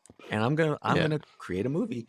And he would start, and he was used to dealing, because he had lived forever in Costa Rica, and he used to, they used to surf and travel through Mexico. So he was just used to dealing with those seedy characters that probably you and me would be scared shitless of, but he just knows how to talk to, and he's ballsy, and they'll talk to him. And so he went there, and he's like, okay, here's the money I can pay. Here's what we can do. And he'd be there for 3 weeks, and suddenly I get a phone call. He's like, Everhard, I got it together. Jump on the plane. We're shooting a movie. So, I mean, Yeah. literally, like there's a million things that could go wrong. And Yeah. so, he's bringing the top guys because it's like, okay, no matter what, I need you guys to pull off whatever, because these are not actresses. These are girls. Yeah. This is the first time they've ever shot a movie. This will be the last time they've ever shot a movie. We don't have an agency. We don't have anything. Even so, the fact that we're going to a deserted beach that literally, the resident drug dealer has told us, like, hey, there's this beach you could shoot on over here, right? Like, take a That boat. We instills all end up there. confidence. Oh, I mean, it was, I mean, those times, I mean, when I think about it, it was just crazy. Um, but yeah, it was, the interesting thing about it was, because I remember that day specifically, like my belief system, like I knew I could do it. I'm like, okay, this is going to be difficult, but I know I can will it to happen. So that was, my belief in me outweighed his belief in the situation. Mhm. Yeah. That's why I had to tell him, like, don't worry, man, I got this. Like, just make sure you hit the record button this time, please, because I don't want to have to do this again. Yeah. Yeah, that's, I mean, that's got to be one of the perks of being in that industry is, I mean, this is the same thing being in any sort of, business situation where you're just like, hey, I kind of want to take a trip to Vegas. You call your friend up and you're like, well, let's find a conference happening in the next couple months. And then, so there's a lot of things like that. But I remember Adam Sandler, people were just like, why the fuck does Adam Sandler just make all these shitty movies? And it's just like, well, because he always does them in like tropical areas. It's basically an excuse just to get paid to hang out with his friends and go to like Costa Rica or Hawaii for like a couple months. And I'm just like, okay, that puts a lot of his life decisions into perspective now, but I mean, what are some of the other perks that people might not necessarily think about? I mean, you think about perks of the adult industry. Oh, I think some of the perks are definitely, you understand your body, right? Like, I mean, that would be number one for me. It's like, I wouldn't be able to teach men if I hadn't have gone through what I went through, because most people, you never have to learn your body on that level, on that intimate level, right? Because there's just, for most guys, if they're thinking about the repercussions in the bedroom, they're just not the same. Like, it's just another level. Like, it's like, hey, you know what? If I don't get it up this time, okay, like my girlfriend will deal with it tomorrow. It's fine. For me, I'm not getting paid, Yeah, right? yeah, And then, there's a saying that's still, I'm sure, rings true, but we always used to say, you're only as good as your last scene.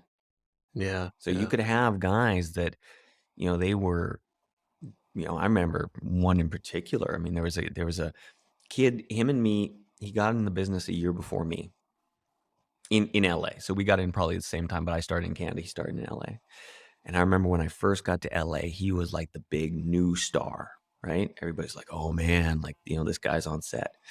And quickly our careers kind of went in opposite directions, because I surpassed him. But what happened was, he came out with such a bang, and then at some point he couldn't handle it mentally. And he just, like, I still remember to this day, there was one scene, and just to give you a little perspective on it, I remember we were working with this woman, and she was a kind of like a poly swinger, right? Yeah. So she wasn't in porno for the money; she was in it for the experience. Sure. Yeah. She was like, I want a safe place to do a gangbang and do a DP and all this stuff, because in the quote unquote civilian world, she couldn't get it done because, for one reason or the other, the guys out there, it's like they're Logistics, not professional and they safety. can't Yeah. deal with it. So she came into the business to do it. And at that time, there was still a lot of companies that would only shoot with condoms. And so, some women, they will have allergies to them. Some women, like, it just hurts. So we're doing this scene, and I think it's probably like 20 minutes into the scene, 30 minutes into the scene. Like, she's really sore because she does, like, and she told the director, she's like, I don't like condoms, right? But they're like, this is how it's got to be, right? That's Yeah. the Take it or leave law. it. Yeah. So she does it, and then, she just hits this point where, like, I remember she just had a little breakdown from the pain. And so, we got the cut, and she just starts crying, right? Because, and I feel for her, like, it's pain, right? Yeah. Like, I get it, right? Like, she doesn't want it. She wanted to do it without the condoms. They're forcing it. Like, I get it. But there was that defining moment, because I remember it was me and this other guy, and as soon as he saw the tears, done. Well. Never got his erection back. And for Yeah. me, it was very much that same thing, like the goaltender parking. And I said, well, it's like, there's the part of me that feels empathy, and then there's the part of me that's like, I got to block that out, because guess what? I got to do a job. So when you're done crying, let me know. We'll Yeah. go back to Yeah. do this, right? And that was it. She was just like, okay, give her 5 minutes. Tears of She's like, okay, I can do this. Okay, I can do this. But the other guy never got it back. Yeah. And that's that sort of mental, what can you go through mentally? Because, it's like I said, it's so difficult to separate your ability to perform in the bedroom and your mental state at the time, right? Like we want to say we can separate them, but we can't really. And it's so interconnected. So Yeah. it's like, where can you block out whatever the negativity is? Where can you focus? Where can you park the problems? Where can you just focus on the sensations that you're having right now? Where are you separating the difference between the mentally created hard on from the physically created hard on, and which one are you grasping for at that moment? Because that was another thing I noticed. Like, you really fundamentally have two different types of hard ons, but guys generally collapse them into one. And when you have it Mm. collapsed into one and it just magically doesn't work, now you're like, oh my God, what am I going to do? Right? Yeah. And it's like, Yeah. wait a second, let's break this down. You have options, you have tools. You just have to understand that, first of all, they exist, and then you got to find out how to access them. But you can get that hard on right there. It's right there. It's within your grasp. You just have to find out how to do it. And that's kind of where your mind has to go to keep things going.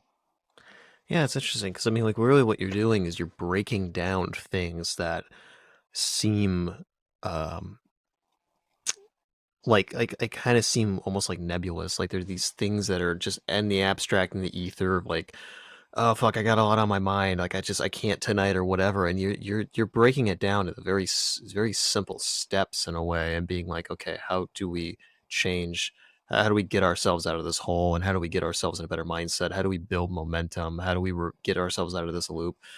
And that is so applicable to so many aspects in life. And what I find so interesting is I'm someone who is very, very disconnected from my body. When it comes to anxiety, like cardiovascular system, I'm very, whether I want to or not, very connected to that. Um, but other elements, like I will routinely get a cut or a bruise, and I'll be bleeding sometimes, and I don't even notice it. Like, somebody, usually my fiance, will be like, "Dude, you're fucking bleeding," and I'm like, fuck, I guess I am. Like, I just don't notice it. So that has been something where I've realized that I have very little control over my body. Um, and that's something that I like to work on. And it's something that, like, mindfulness and has really been impactful. Is just, I remember when I first started, it was just like, feel the sensation in your feet, and I'm like, I don't. I just don't. Um, so that's something I've been trying to cultivate. So I really find the intersection of the mental and the physical game really quite fascinating. On the mental side, has there been anything that, I mean, obviously that kind of moment stuck with you, but I think at the same time, it might have made it a little easier, I would imagine, because she wanted to be there, in a way. And so you're like, hey, at least the desire's in a good place, and but at the same time, it's like, has there been anything that really has stuck with you and really was difficult to process? And perhaps you're self-selecting with you know, the type of production teams you're working with and the type of titles. But I mean, obviously, there's the various niche categories in porn where it's very um, manipulative and very abusive in their practices.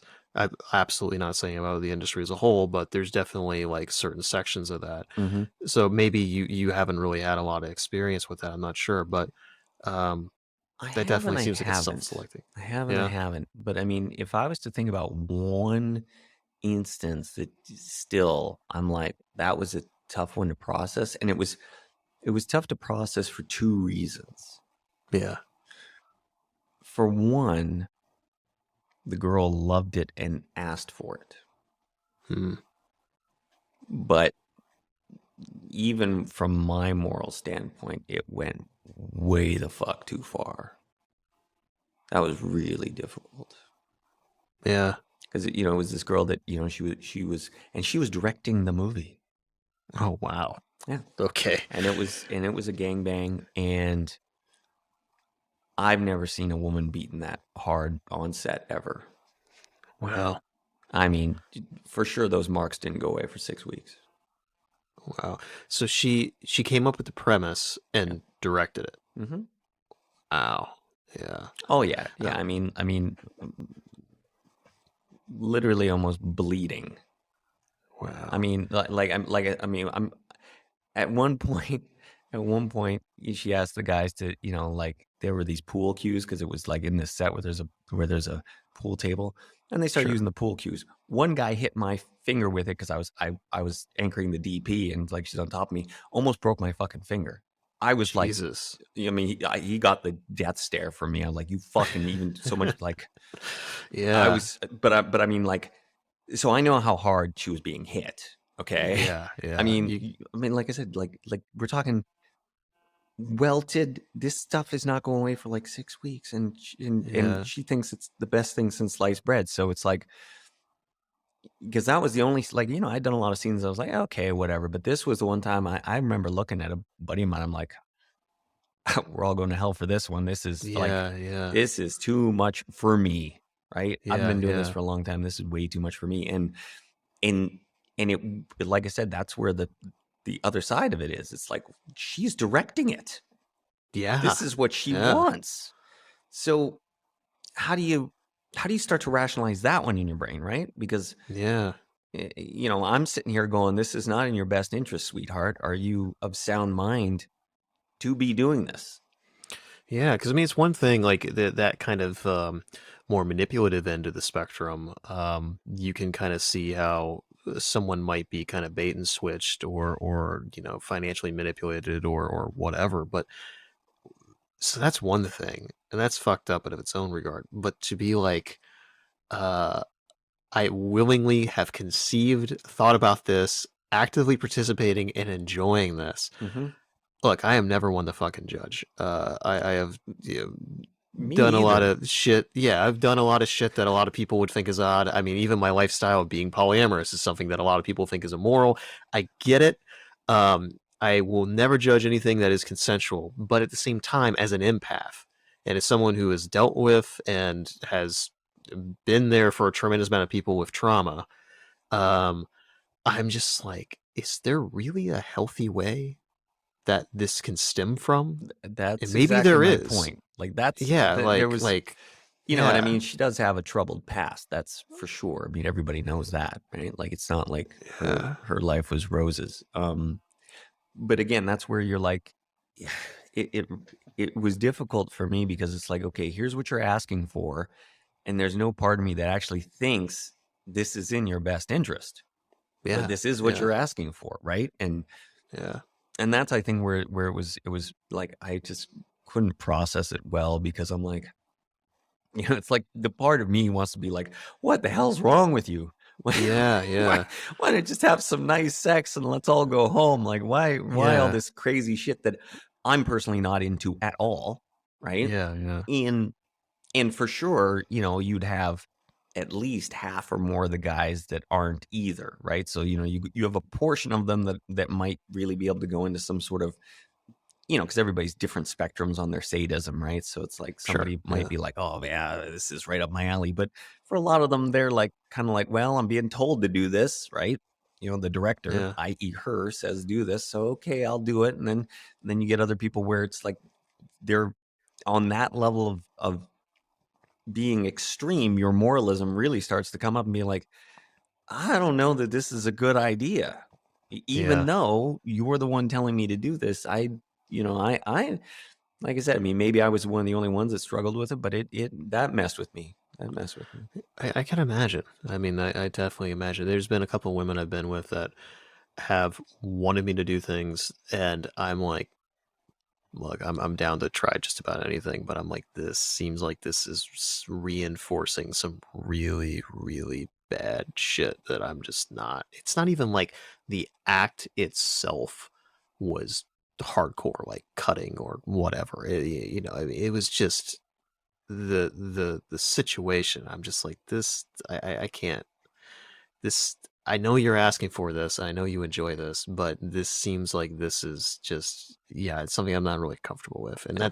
that's very rare when I have that experience, but it has happened and it's odd. And I still think about those times sometimes and I'm like, man, yeah, I don't know. It's just, I think that's where the empath comes in, or, just, I don't know.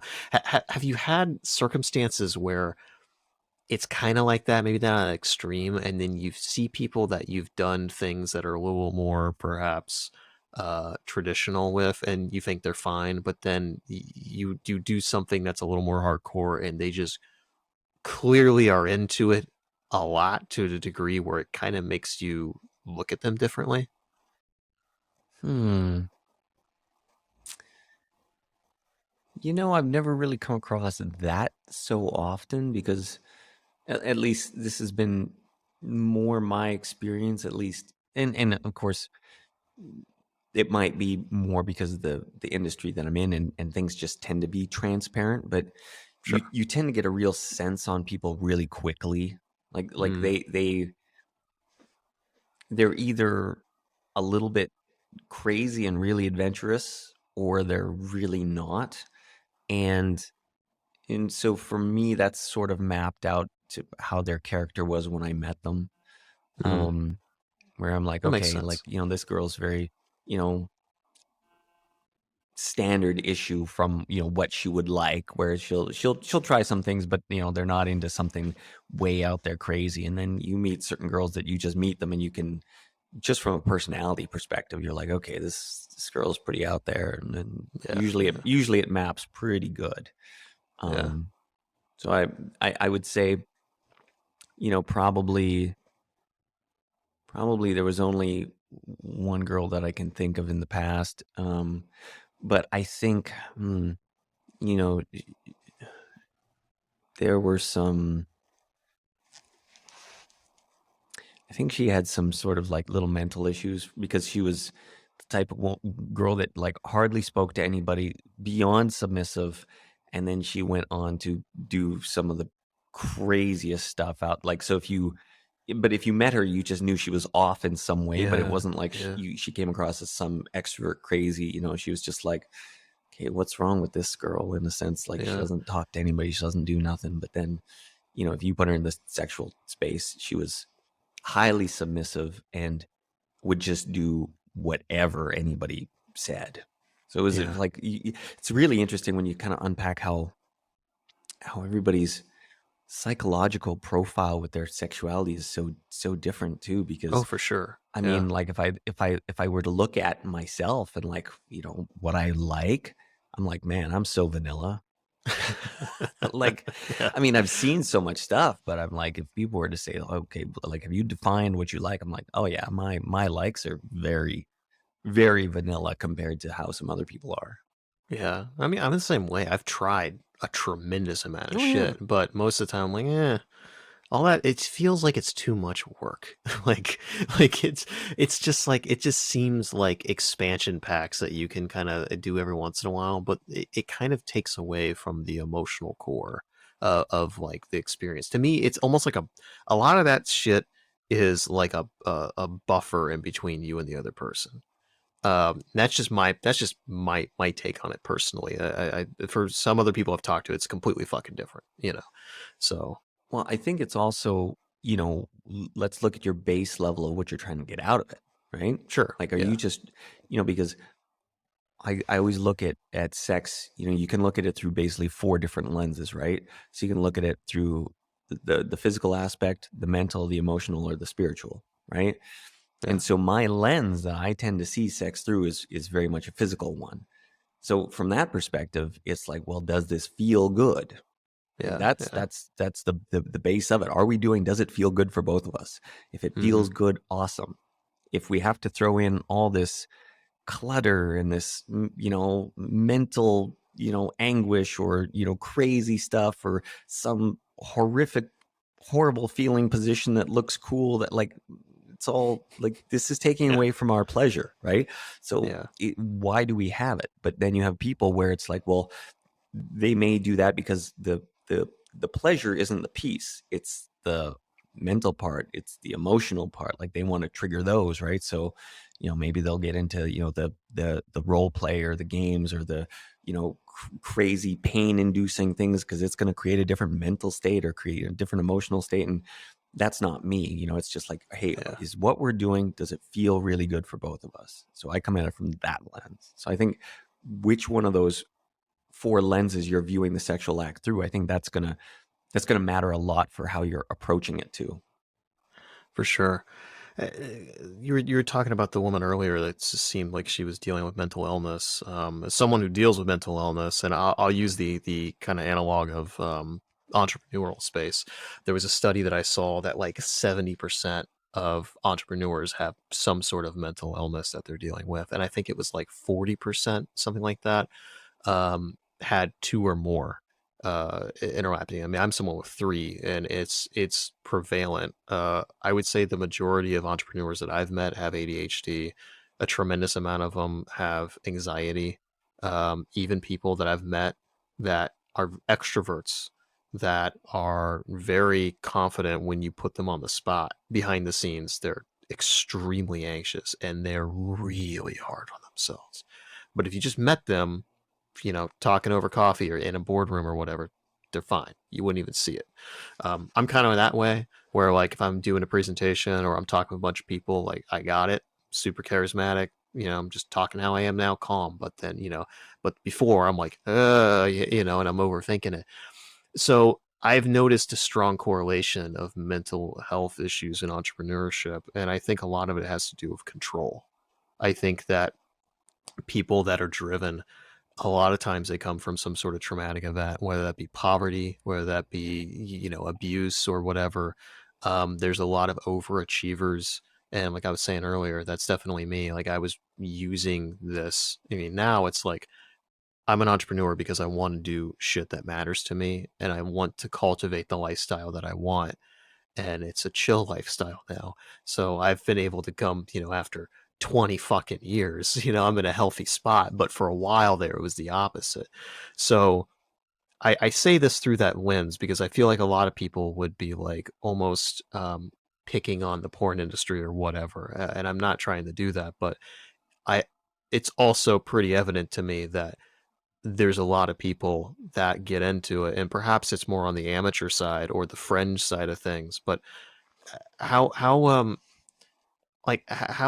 is, I guess, mental illness seen or treated in the industry? Because that's got to be an interesting thing. Like that one woman you're talking about, where it's like, okay, she's consenting, and she's a professional, and she's showing up, and she's doing the thing. Like, she's not burning bridges, but also it's like you kind of, if you got that impression, I'm sure most people got that impression, like she might not be well, and that's got to be a weird thing.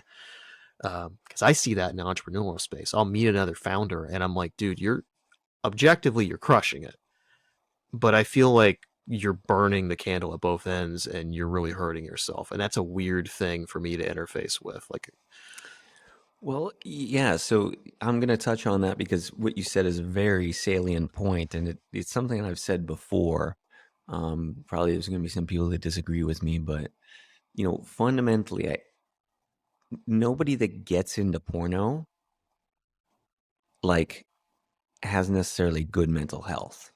Like, we're all traumatized in some fashion. Like, you don't. yeah, It's a different level, right? it's Like an outsider industry. it's completely. So Yeah, I've never met somebody that didn't have some baggage of some sort, myself included. I'll throw myself under the bus, and it's like, and I think, to your point, like you were just talking about some things that have like really hit home for me, right? Like, because, I've been now sort of a lifelong entrepreneur, and, it started when I was 5 years old or something.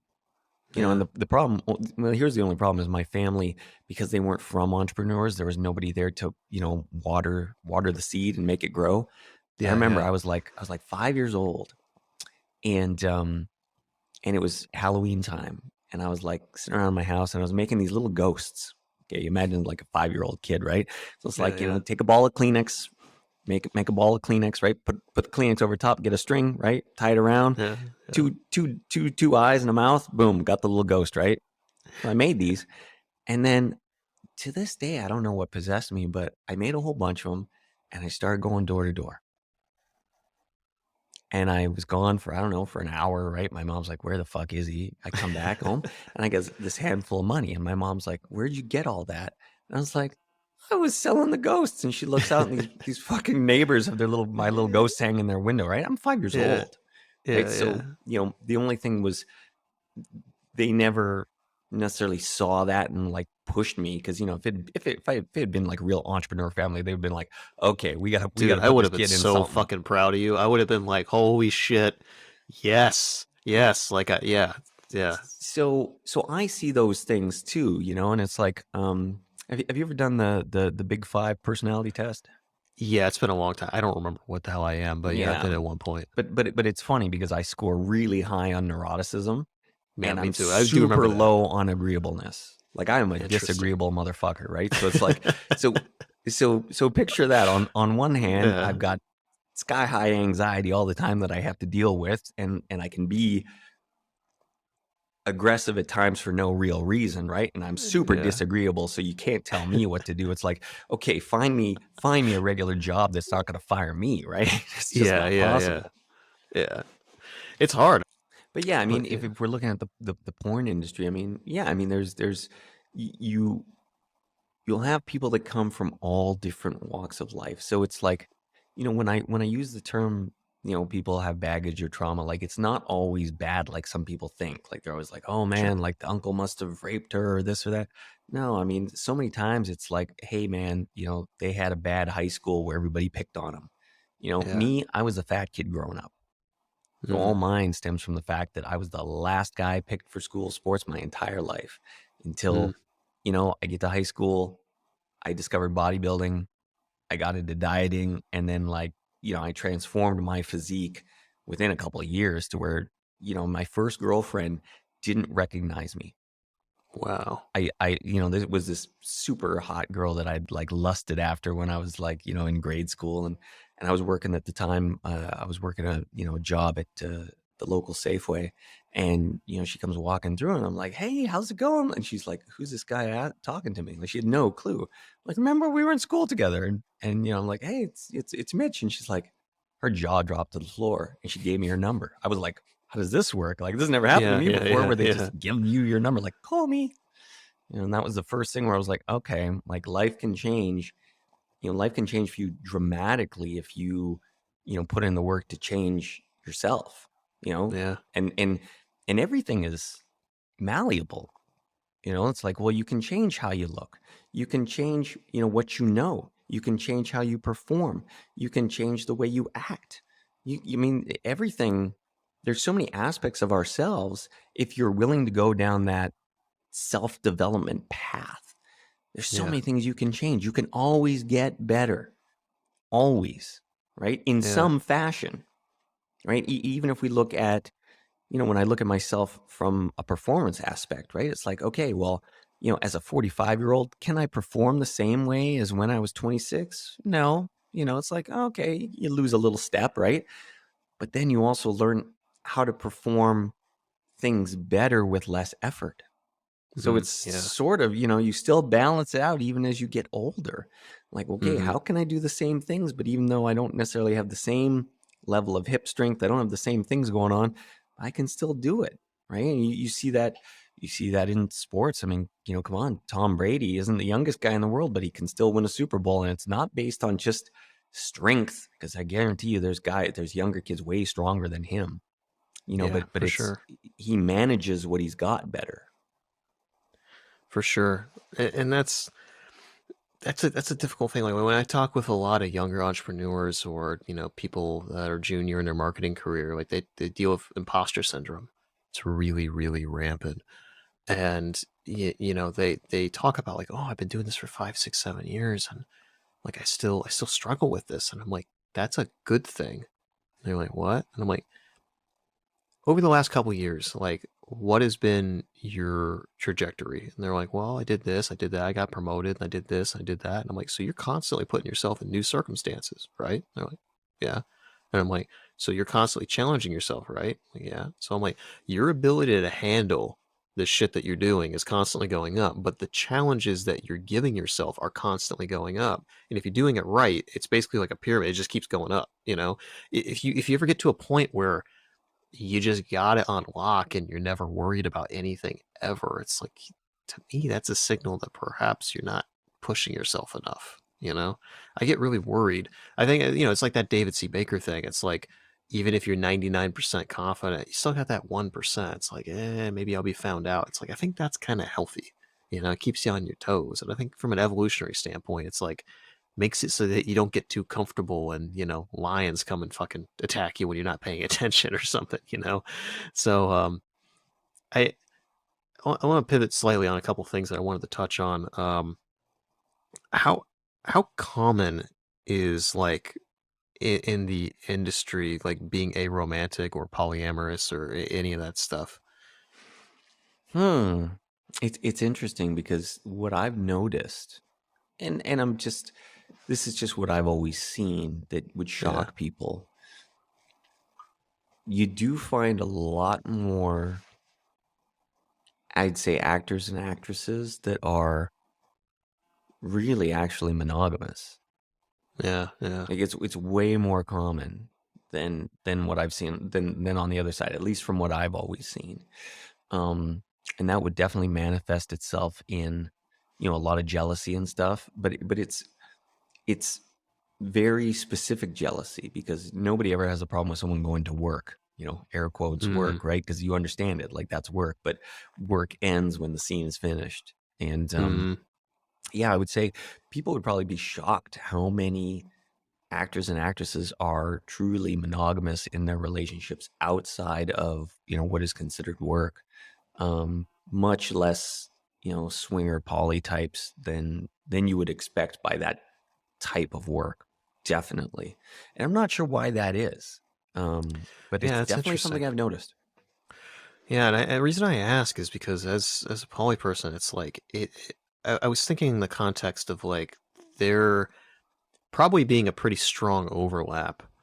I think the porn industry, just by the public nature of it, definitely is much more um, I don't know, exaggerative perhaps in this element, but um, as someone who's poly, it's like that. It's been a struggle to like seriously date people. Casually, it was fine, particularly when I was traveling, because I mean, by the nature of me traveling, people were just like, "This ain't gonna be anything long term or whatever." So you're kind of again, you're self-selecting for that. But a lot of people say they're either like, "Okay, this is a non-starter. Yeah, we can be casual, but they're never gonna be in a serious relationship." I'm like, "That's fine." Like I always was trying to be upfront and very transparent and get that alignment. But then you got the people, and this was surprisingly common, that make say it's okay, and I legitimately think that they believe that they're going to be okay with it. But then you give it some time, sometimes very soon, sometimes later, and they have it's just not good. And the part that breaks my heart the most, and I've gotten really good at peeping that out, and I just don't even go down that rabbit hole. But when I was younger and a little less experienced, I wanted to take people at face value, and there would come a point where like you can tell they are struggling to make themselves okay with it. And they're like, yeah, I can handle this. It's fine. I just need to get used to it. And there comes a point where you're just like, okay, this is not healthy. Like, this is not, I respect the fact that you're trying, but this is just not going to work. And that can cause a lot of pain. It can cause a lot of pain for them and for you. And it's made it difficult because, there's some people that I've dated and I would say they're, it's kind of like a secondary partner or something. I don't mean that necessarily isn't a hierarchy. It's just we don't spend as much time with each other. I was very busy in my career at the time. Perhaps they were as well. But then it comes to that weird thing where it's just like, do they talk about you to their parents? Do they talk to about you to their coworkers? And like that's a weird thing. Some people don't care. Like me, I never cared. I was always like pretty open about it. Like, but some people don't. And some people that I've been with have had very, very like in academia, very public facing things where, they're married and like they're, they kind of exist in a good old boys, kind of conservative network and they don't want that liability. And then it's just like, okay, so whenever you're out with them in public, you have to act like you're just friends. And it's like, that's fucking weird. Like there's one person I was in a relationship with that was fairly serious and we had to go out of town at least like an hour or two away for us to even be like close in public. It was so fucking weird, man. It was so weird. And now it's like I just wouldn't do any of that shit. But at the time, it was my early 20s. I didn't really know. So I have to imagine, like in that industry, it's got to be a struggle, perhaps, to date civilians that like don't understand, because even if people are like, oh, this is cool, this is kind of kinky, or I'm okay with this, or I think I could be okay with this, I have to imagine it's probably pretty similar, and the reality is just, not what they think it is. I don't know. Maybe I'm wrong. Yeah, it's interesting because I'm gonna say it's yes and it's no, and I think the place where it differs is because it becomes less about choice, Hmm. right? Like so someone is in a relationship with you and you say, "Hey, I'm polyamorous," right? And then they say, "Well, hey, can I deal with that or not?" But they may look at it as, "Well, okay, this is his, he's deciding this is his choice." And so they might give you more pushback. Whereas me, Sure. like I was always super upfront. Like people ask me, I could be at a bar, I'm meeting them for the first time. I tell them what I do for a living, right? And so I never hidden it my entire life. And so when they understand it's my job, there's way less pushback because they really understand like, hey, this is his livelihood and he is not dropping that. So Yeah. what I found at least is they stick with it or they'll leave it early, but they're not fighting for the steering wheel the same because they just Mm. realize it's a non-starter. Yeah. Yeah. So that's really been my experience. Like you know, when I would date civilian girls, there wouldn't be that much of an issue because they just knew it was a non-starter. Yeah. Like they're like, well, okay. I mean, even as emotional as they want to get about it, there's still that rational part with the female mind, and they're like, yeah, he's probably not giving up his entire livelihood, Yeah. because I want that. Whereas they Yeah. might feel with you, well, okay, I might be able to make monogamous. Maybe I might be able to change it, right? Having a lot, man. Yeah. For Having a me, lot. it's they're Yeah. pretty sure. They're like, well, yeah, let me see, super famous porn guy. Hey, he's probably not Yeah. like You're stopping gonna go that back to job school and become a tomorrow. dentist. Yeah. Yeah. Yeah. So it's just so how has it been? I was thinking yesterday, and I was just like, this is a weird. The porn industry is at a really weird space because it is kind of this outsider culture, yet it is something that the vast majority, let's just say in America, the vast majority of Americans consume porn. And like what's really interesting is looking at like the Pornhub like statistics and whatever those little things that they do every year of like what the demographics in different areas and like what the niche the categories are that people search for. It's just fascinating to look at that and the intersection of liberal and conservatism and their porn interest. It's just super fascinating. And for me, I'm politically agnostic, but I just as someone who's you know, uh, vaguely like an armchair sociologist. I'm just super interested in it. But so now you're sitting here and you're like, okay, the vast majority of Americans consume porn, yet a lot of them are like ashamed of it, or they don't want to publicly say that they are, and so it's like it's this weird thing where it's like it's almost publicly dismissed or even outright ostracized. Yet a lot of those same people consume the content. Like, wh- what is it like being in that space, I guess? Does that bother you at all? Or does that duality or that conflict like just not is that difficult to wrestle with at all? The conflict about what specifically?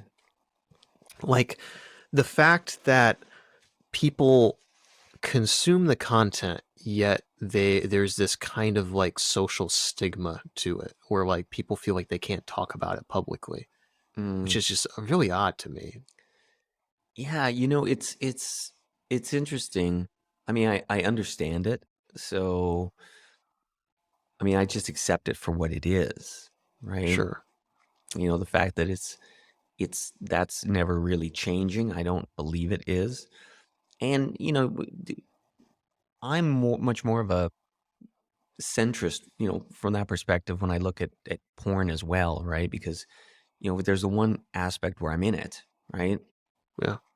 But if you were to ask me, like, really, what do I think about it on a scale of, good for society, I'd rank it Hmm. at about a -2. Wow, So, really? Why? so if 0 was neutral, -10 is we're all going to hell, and +10 is we're saving marriages worldwide, it's about a Yeah. -2. It skews net negative. I've never seen, like, for as many people that'll say, "Oh, it saved our marriage." Well, there's at least 10 or 20 or more where it ruined it. So, I mean, you got to take the good with the bad, and you got to look at it from that perspective of, well, you know, how do you manage it? And I think that's really the question now, is like, well, how do you manage it in society? Because, I mean, I'm probably a little bit older than you, but, back in my day, it's like, okay, well, your access was, the Playboy mags that you had, right? And I mean, Yeah, those yeah, were sacred texts. Let's put it that way, right? You'd have like 6 of them, and they were the same 6 for your entire life, pretty much. Um, so it was just the dopamine hit was a lot less, right? Because like yeah, you only had access to so much, and when you look at kids now, where it's just click, click, click, click, click, and I mean, Jesus, give a 6-year-old an iPhone, they can see yeah, whatever they want, and they will. yeah, So yeah, that I think is a big problem too, because you know it was harder, my generation to see it from a super young age. I mean, you get exposed to it a little bit, but not like now. And what I've noticed, even just throughout my career, is that as the time has gone where you have more of that exposure, I have noticed that the tastes have become more skewed towards, what's the word I want to use? More extreme stuff. yeah, Just the hot chick and some vanilla porno, like that's not doing it for a lot of guys that really get into it. They start going way out there with stuff. And that, again, yeah, it's that constant search for harder, harder, harder, you know.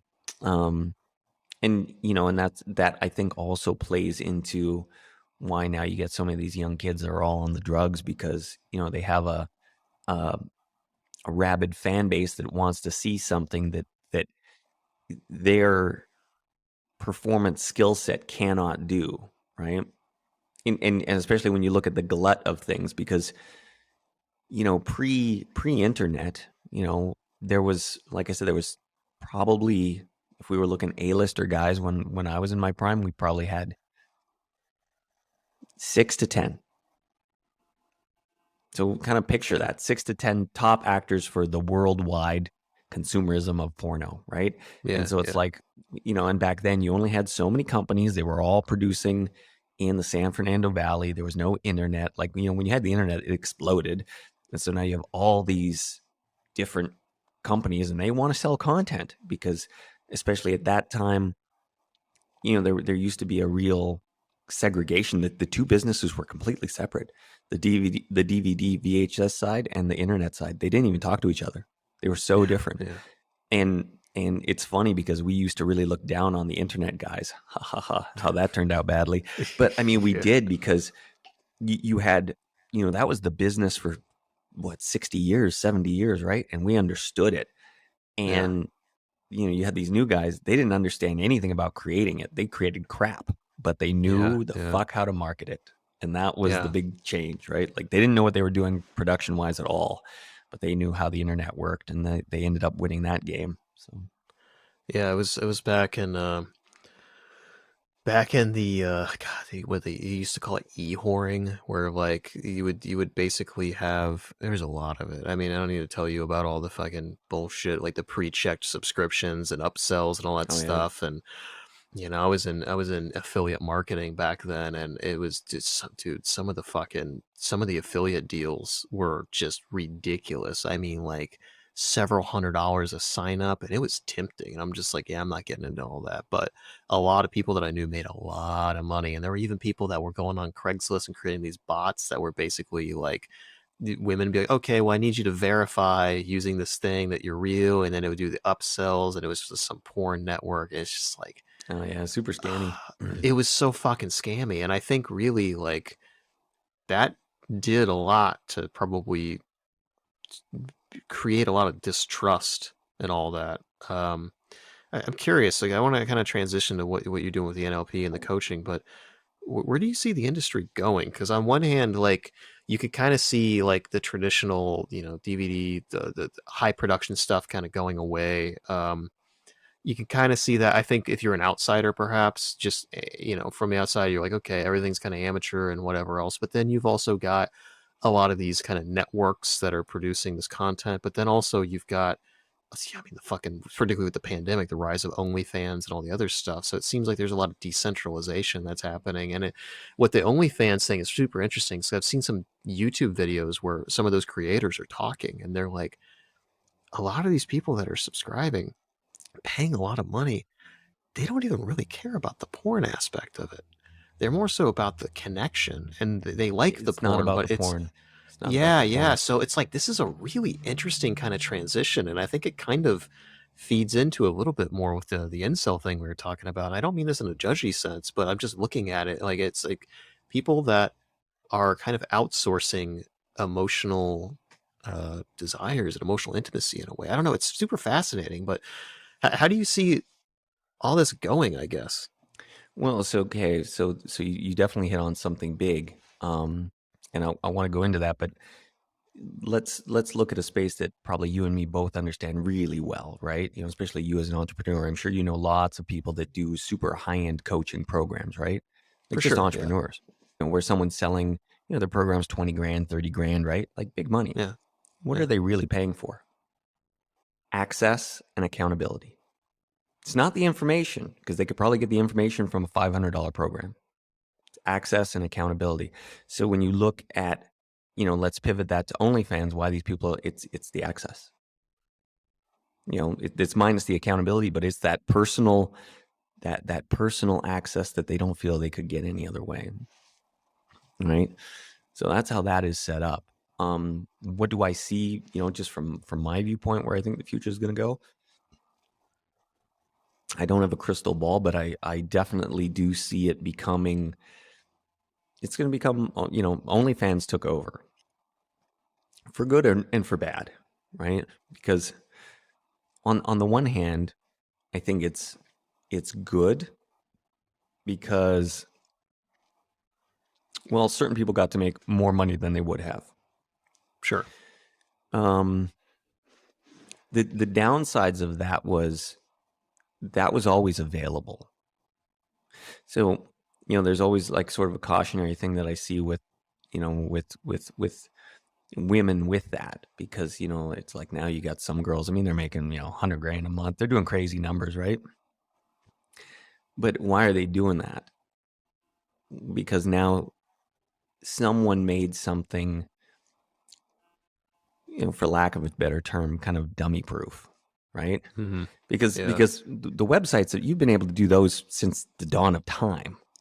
It's just, I mean, and this is, when you sort of take the viewpoint of this, and I'll be curious to see how you think about this, because if we let's look at just entrepreneurship in general, right? And I know like super high powered women entrepreneurs, but it does take very much a masculine mindset, Yeah. right? Definitely. I mean, there are certain jobs that like you need to have, a very masculine, perspective to keep pushing through, right? And so, if you look at the business, that's why all the directors were always guys. Because, back when I started directing movies, it's like, okay, well, there's no autofocus, there's no auto, there was no auto anything. I mean, like I had to take all these courses on how to use a film. I shot with film, for God's sakes, when I started. Yeah. Yeah. Okay. What's an aperture? Yeah. Right. So now let's take it to today, where, hey, these chicks film on their iPhone. There's no click. That's it. Yeah. Right. So, Yeah. so it's kind of one of those things where it's like, it was the ability to push traffic, which now they were able to get from social media, which never existed. I mean, you remember back in the affiliate days, like you wanted to push traffic online. Like, well, that was an art form in itself, right? We got to push traffic. So you got to have traffic, and then you got to have skill sets. So it's like, well, we've removed the barrier to traffic, and we removed the barrier to any skill sets. Well, and this was always the thing that, most women in the industry just never had. It wasn't that like, hey, I'm going to go out and learn web coding. I'm going to learn out, like they never gave a shit. So the only reason now where it's a big thing is because, like I said, it's just so easy for them, and the downside, whereas beforehand, you'd have the guys that were making a bunch of money because it was only the guys that went into producing, directing, and company ownership. it wasn't that women couldn't do it, but they just didn't want to go through that learning process. So now you have it on the opposite side where, where the girls are making like all the money and guys aren't, because, there's not as many opportunities for them anymore.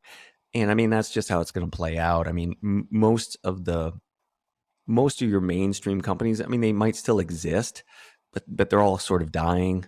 And it's just going to be the rise of the amateur, kind of OnlyFans thing. And that's where I see things going.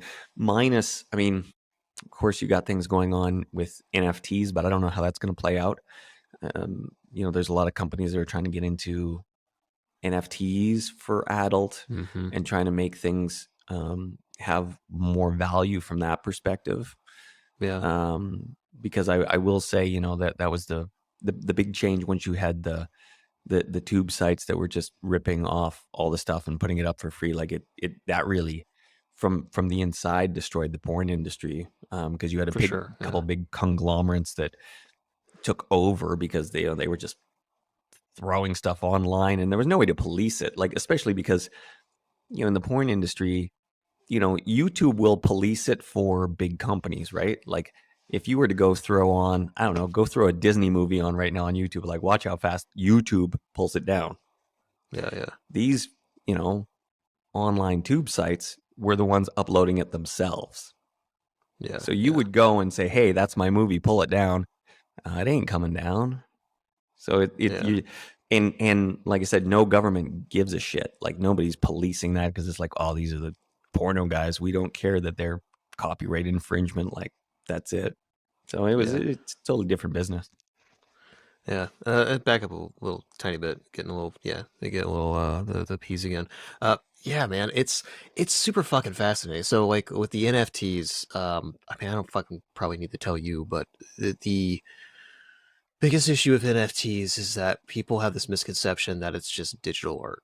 It's so much more than that. I mean, all it is a non-fungible token, meaning that there's a finite amount of them, and that can equate a lot of stuff. Like, I very much so believe that most deeds of a house or whatever is going to end up being an NFT. Like, there's so much shit that's going to happen. But it's interesting where a lot of people now are using NFTs as like access. So you're talking about like those groups, like those masterminds or whatever. You could buy an NFT and that gives you either lifetime or, a time. Like, there's one that a founder just let me know about, and they want to actually like have me consult with them. It's like every year. It's like this like mastermind group, and every year you buy this NFT. It's valid for 1 year and it automatically seizes, and then you can actually sell that, and then the community takes part of the proceeds, and then they use that to actually develop to keep it self-sustaining outside, so that you don't have it's kind of decentralized in a way. So it's really interesting. So then you don't have like all this profit being gained just from, one person, and then there's no single point of entry, single point of failure. So if that person gets, hit by a boss, they have a structure where they can keep the thing going. DAOs are the same thing, decentralized autonomous organizations, where it's basically you can actually have people group buying things. Like, I could see networks like porn networks essentially being started as a DAO, and then some funds of everything being distributed by the individual content creators, but also community tokens within it that people can have their own ecosystem. I mean, it's super fucking fascinating what could happen. My one concern that I'm really bullish on. My one concern though is decentralization. Overall. So I think we're going to have to move away from things like OnlyFans and all that stuff, because my concern is that a lot of these people that are getting into this kind of stuff that are not classical entrepreneurs, you're right, they don't know how to code, they don't know how to do stuff, they don't know how to set up a mailing list, they don't know how to do any of this shit. So what happens if OnlyFans takes them down? What are you going to do? You are totally tethered to that. And as I mean, some people use like Snapchat and shit like that to whatever, but that's only going to go so far. You're going to leak a lot of people. That's happening right now with YouTube. There are people. There was one content creator that literally was making a parody of COVID stuff. It was like satire. It was total obvious satire, and they got their account delisted and taken off, and they're like missing a shit ton of money. And so like they were reliant on their YouTube channel, and they didn't spend time developing a mailing list or doing anything outside of that was in their control. So my concern for a lot of these younger, men, women, doesn't matter, trans, these younger people, is that they have what I'm sure happened in the traditional porn industry, is that they got the lifestyle creep. They start making a lot of money and they think it's going to last forever. And then something happens and they lose access to their lifeline. Next thing you know, they got a huge mortgage and they got everything else, and they're living this lavish lifestyle and they think it's going to last forever. And then it folds and they're like, what do I do? So I think that these platforms are really cool. I hope that they are somewhat business savvy, in the essence that they think about the long term, but I don't think a lot of them are. So I think what's probably going to take is some more case studies of that going really, really bad. I know with Patreon, that was kind of happening for a while, where some people were getting deplatformed on Patreon, but it seems like that just kind of went away, and people were like, "Oh, OnlyFans is different." It's like, no, it's not. No. Because OnlyFans, I think I last heard they were trying to move away from porn, and I'm like, that's the whole reason anybody uses it. So it's just like, I don't know. Well, so that's interesting. So I want to talk about that for a second. Yes, your point is exactly what I've talked to some girls, but I was talking about that 20 years ago. I mean, I remember, back then, some girl would get in the business and, okay, not like some of these girls are making on OnlyFans, but I mean, these girls would still be making, 20 grand a month easy. First thing I would tell them is, hey, save your money. Did any of them listen to me? Fuck no. Right? Because I'm gonna live forever. You're 19. It's like you're getting, and especially, it's like most of them would have similar backgrounds where it's like, middle class, below middle class. Like, you've never had a Louis Vuitton purse before, and now it's like, okay, I can get that. I can get Gucci. This, like, you can't control the lifestyle, right? And I have mentioned that to girls because, as an entrepreneur like you, like, I've got my mailing list. I've been building this and building websites, doing all that stuff. And I said to them, like, look, that OnlyFans is owned by OnlyFans. You don't own those people. You don't own your Instagram. You don't own your Twitter. All you own are those email addresses. That's the only thing that you own if you have them. And I'll ask girls, and they don't have a single email address. And so it is sort of that that ostrich head in the sand thing, where it's like, I think this is going to last forever. And, like you, I've been through it now. I went through it with the porn industry where, I mean, because really, when we were in the VHS days, I mean, I knew even company owners that were planning like that level of money was going on forever. In fact, I remember one company that, this was in 2003, 2004. Because they had been, I started with them, they had expanded to their first building. Then they expanded to a second building. Then they went and they got, I think it was I don't know if it was 60,000 square foot warehouse or 100,000 square foot warehouse, right? Like, you can picture how big we're talking here, like, massive. Because guess what? We're printing DVDs forever. DVD is the new thing. 2 years later, Pornhub. Yeah, I was gonna say they probably signed a 5-year lease, 2008. Oh, it wasn't a lease. They bought the building. Oh wow, Lost their ass. Yeah. I remember going there once, and I mean, it was the weirdest thing because, this was probably, I think I went there in like 2008 or 2009, and literally like the tiniest little section of this warehouse was being used. The rest was just empty. And so you imagine how big your mortgage is, but how little profit is coming in now based on what you had extrapolated out into the future these returns were going to be. You're upside down. Yeah, and it's going to happen with the OnlyFans thing at some point. It's just, it's like you say, it's at some point. Is that 10 years from now? Is that 2 years from now? Is that 20 years from now? I don't have an answer for. But to your point with OnlyFans, I mean, it's funny because there are some actual creators that are on that, even though not many, but they from my understanding, they do want or would like to turn it mainstream, because from an exit strategy, they can't get the bank money until they do Yeah. that, right? They Yeah. can't get that investor money to IPO it. And if that is eventually um, sort of it seems, at least from what I've seen and kind of heard, like I think that would be an intention, right? Is, like, let's IPO this thing, get some shares, exit strategy, get our, billions out of it. You'll have to jettison the porno to do that. So Hmm. that's why I think they've been very on the fence, and they wanted to do it and then they backed off. But just to think they backed off for a second, I mean, if that is the goal and they want that investor money, you're not going to get it when you're a porn site. Yeah. It's I, not going to I happen. mean, it's one of those things where it's just like, what are you then? I mean, you're basically just Patreon at that point. There's a bunch of other stuff, and the reality is like there is going to be decentralized platforms that are going to be turnkey, where it's just like and it's going to be. I think it's going to be really cool. The first couple versions, maybe not, but eventually you're going to have a thing where it's a platform where it's like we will set up these just decentralized systems for you, and you'll have access. Maybe we get a slight percentage of whatever, but basically, like you have these platforms and you have the ability, or you're gonna have people also probably having like, and this is already kind of happening. They're basically like templates, like out of the box templates for how you can set up a DAO, how you can do all this other stuff.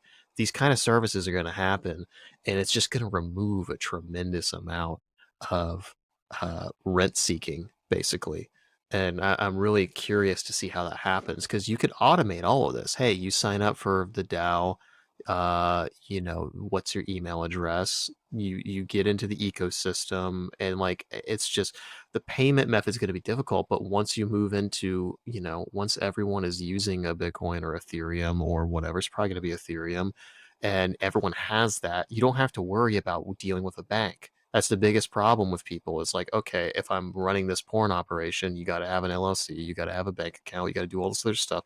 That's a lot to ask of somebody who's, just doing this as a part-time thing, and whatever. But then you get that momentum where next thing you know, you've got 1,000 paying people paying you $100 a month or whatever, and you boom, you don't have time to sit there and do all that due diligence. I mean, you do, but maybe they don't think they do. But I like this idea of like sidestepping all of these intermediaries, the banks or OnlyFans or whatever, and just having this direct access. And then, hey, if you want to get into this community, well, you can pay an ETH, Ethereum, or whatever token you want, and then you can buy these community tokens, which you can extract it and you can convert back anytime, and that gets you access, that gets you perks. You can pay with it, you can tip with it. I mean, there's just so much cool shit that I think is going to happen. Um, but I do think the next like 3 to 5 years, there's going to be a lot of growing pains. I think we are so fucking early in crypto and blockchain. Like, a lot of people are like, oh, well, that's, I missed Bitcoin, I missed Ethereum. It's like, dude, no, we are so fucking early. I'm, I'm, I'm getting the vibe of like early internet. I'm getting that vibe like right now with all this, and I think it's really, really cool. Um, I'm hopeful. I'm a pretty pessimistic person overall, but I'm hopeful when it comes to this. So I don't know. Yeah, Um, it'll be curious to see how it all plays out too, because I mean, I've been in the space a little bit, right? Very little, but I have played around in it. And like, even from my experience of it, I think part of the tipping point, like if we're going like, real mainstream tipping point, is like, just like anything, it's like, well, how do you make it super easy for somebody to do, right? Like, yeah, where yeah, it's not like you're trying to figure out, how does this wallet work and this crazy access and all this, mumbo jumbo. Like, if you have it so grandma and grandpa can click, buy their stuff, and it goes through and it all works, yeah, that's when you've hit that level. yeah. It'll get there. I mean, the thing is that There is so much infrastructure being built, but the big bottleneck right now is Ethereum. So Ethereum is still on layer one. I don't need to get into the details, but basically a transaction fee in Ethereum is slow and very fucking costly. There's a lot of stuff that's happening right now where that's going to change very, very soon. And once that happens, you're going to see all this innovation and all these platforms that before were just not economical. I mean, like it wouldn't make sense and they couldn't scale it. But once that happens, it's going to get crazy. But you need that PayPal moment. PayPal was the thing that like it enabled on like boom, eBay just exploded, boom, all this other stuff. And then you have things like Stripe, which, completely decentralized a lot. I mean, they didn't decentralize it, but it made a lot easier for people to start shops, e-commerce, whatever. So like once these kind of more user-friendly systems come up, we're getting really close. Yeah, I think that's going to be the tipping point. There is the barrier to entry is just too fucking high right now for sure. But the thing that's cool is that the average person knows what Bitcoin is. Like the average person has heard of crypto and blockchain. And I don't understand what it is, but like that's the first step. Yeah. So it's really fascinating. Um, so we kind of touched on it a little bit with the NLP and all this stuff you've been doing with the coaching, but what have you been working on right now? Like what excites you? Oh man, a bunch of things excite me. So, came out with my first online course. That was called Crushing Performance Anxiety. I came out with that a couple months ago. Finishing off my second book now. That's going to be available probably in 4 months' time. What's that about? What's that? What's that about? So that's all about eating pussy. I dedicated an entire Whole book book on to it that. because, from all the coaching that I've done and all the clients that I've worked with, and you read the book, so it's like I touch on it in chapter 3. Most people, they look at it like something they don't understand. And for me, the benefit about being in the industry as long as I was and really having a quote unquote laboratory to experiment in is like I was able to uncover all of this stuff. And for me, it became very, very plug and play. I mean, the way that I view sex is very, you know, it's very methodical, and there's a methodology to everything that I do, because I realize that there are these principles that exist for all women. And so it's kind of like seeing the Matrix in that way. Like once you start seeing the zeros Sure. and the ones for it all, you're like, oh, okay, I see how this all works. And then you Yeah. can layer the different women, but you see, okay, that's the thread of commonality that runs through them all. So, Mm-hmm. so that's come out now. I have my 12-week mastery program where that's what I work with my high-end one-on-one clients, where I take them through a 12-week course. And I just work with them one-on-one through Zoom, and I take them through absolutely everything that I know. And then my next step after that is going to be building a whole educational platform, if you will. So that's what's going to be on the docket for this year. Is I want to do this whole educational platform where guys can come, subscribe, and they can have access to, the real educational videos, that, I mean, they, let's be fair, they will be graphic because I want them to be able to understand, like, here is XYZ, here's what you're doing, right? For And sure. coming at Yeah. it from that perspective, because, that was my whole thing when I had the epiphany to do all this. It's like I had a girlfriend of mine in Los Angeles. She was like, hey man, you need to teach what you're doing because guys just don't understand this. And as I Yeah. started really getting into the coaching space, I was like, wow, I mean, if I were to look back at like what was the gift that I got from all my time in the porn industry, it was like, well, I understand this. And this Yeah. is something I understand better than 99.9% of people, because nobody's been thrown in that sort of situation. And Mm-hmm. and it's not that they want to be. Like most guys I meet, like they don't want to, go through trying to have sex with 5,000 women and all the Yeah. negatives that are going to come with that too, right? It's not all bed of Yeah. roses, right? Yeah. Yeah. And but where can they take all that information so that they have the tools and they have the tool sets and they got the skills, and then they can just take it home to the girl that, it's their high school sweetheart that they want to marry, but they want to be able to, deliver that, you know, elite level skill set in the bedroom, just with the love of their life. And that's really what I want guys to get, because I mean, man, you think about guys today and you think about, you know, what sort of information is out there, and there's none. There's no functional Yeah. information for guys, right? Like we're just expected to know it, right? Like that's always the burden of man, right? Like, you know, you go into a situation with a woman, she's like, well, if you're a real man, you just know what to do. Oh yeah, great. Well, where was that information coming from, right? Nobody says that about driving a car. Yeah, exactly, right? But Yeah. it is literally that, right? And that's sort of the analogy, you know, you look at it from that car perspective. I mean, imagine if you had a father, you know, and you're like 12 years old, he throws you the keys to his fucking 18-wheeler, right? And says, "Hey, little Johnny, like take the We'll semi, figure it out. to Vegas for the night, you know, bring him back in the morning. Oh, and don't forget to brush your teeth." Right? Because we've got the equipment. We're fueled with testosterone and we have no idea what we're doing. And you're just thrown out there, expected to somehow, you know, drive the semi without there being any repercussions, without needing any training. And then let's not forget that, you know, because I've worked with a lot of clients that have this issue too, right? Your first experience or your first two experiences is likely going to dictate the whole path for the rest of your life. You know, if it was a good one, now you've got some self-confidence, maybe. Yeah. If it was a bad one and, you know, whatever happened and the other girl, probably because she was young, made it all about her and potentially excoriated you for it, now you've got some long ass trauma that these guys have to work through, right? To get that belief system back that's been shattered because of one event when they were 16 years old. Yeah. You know? Yeah. That's difficult. I mean, like, and the thing that for me, my experience is a lot of women like don't understand their own body either. Um, it's crazy how many women I've talked to, and they're like, "Yeah, I've never had an orgasm, or I've never had an orgasm with a partner, you know, without a vibrator or something like that." I'm just like, God, that's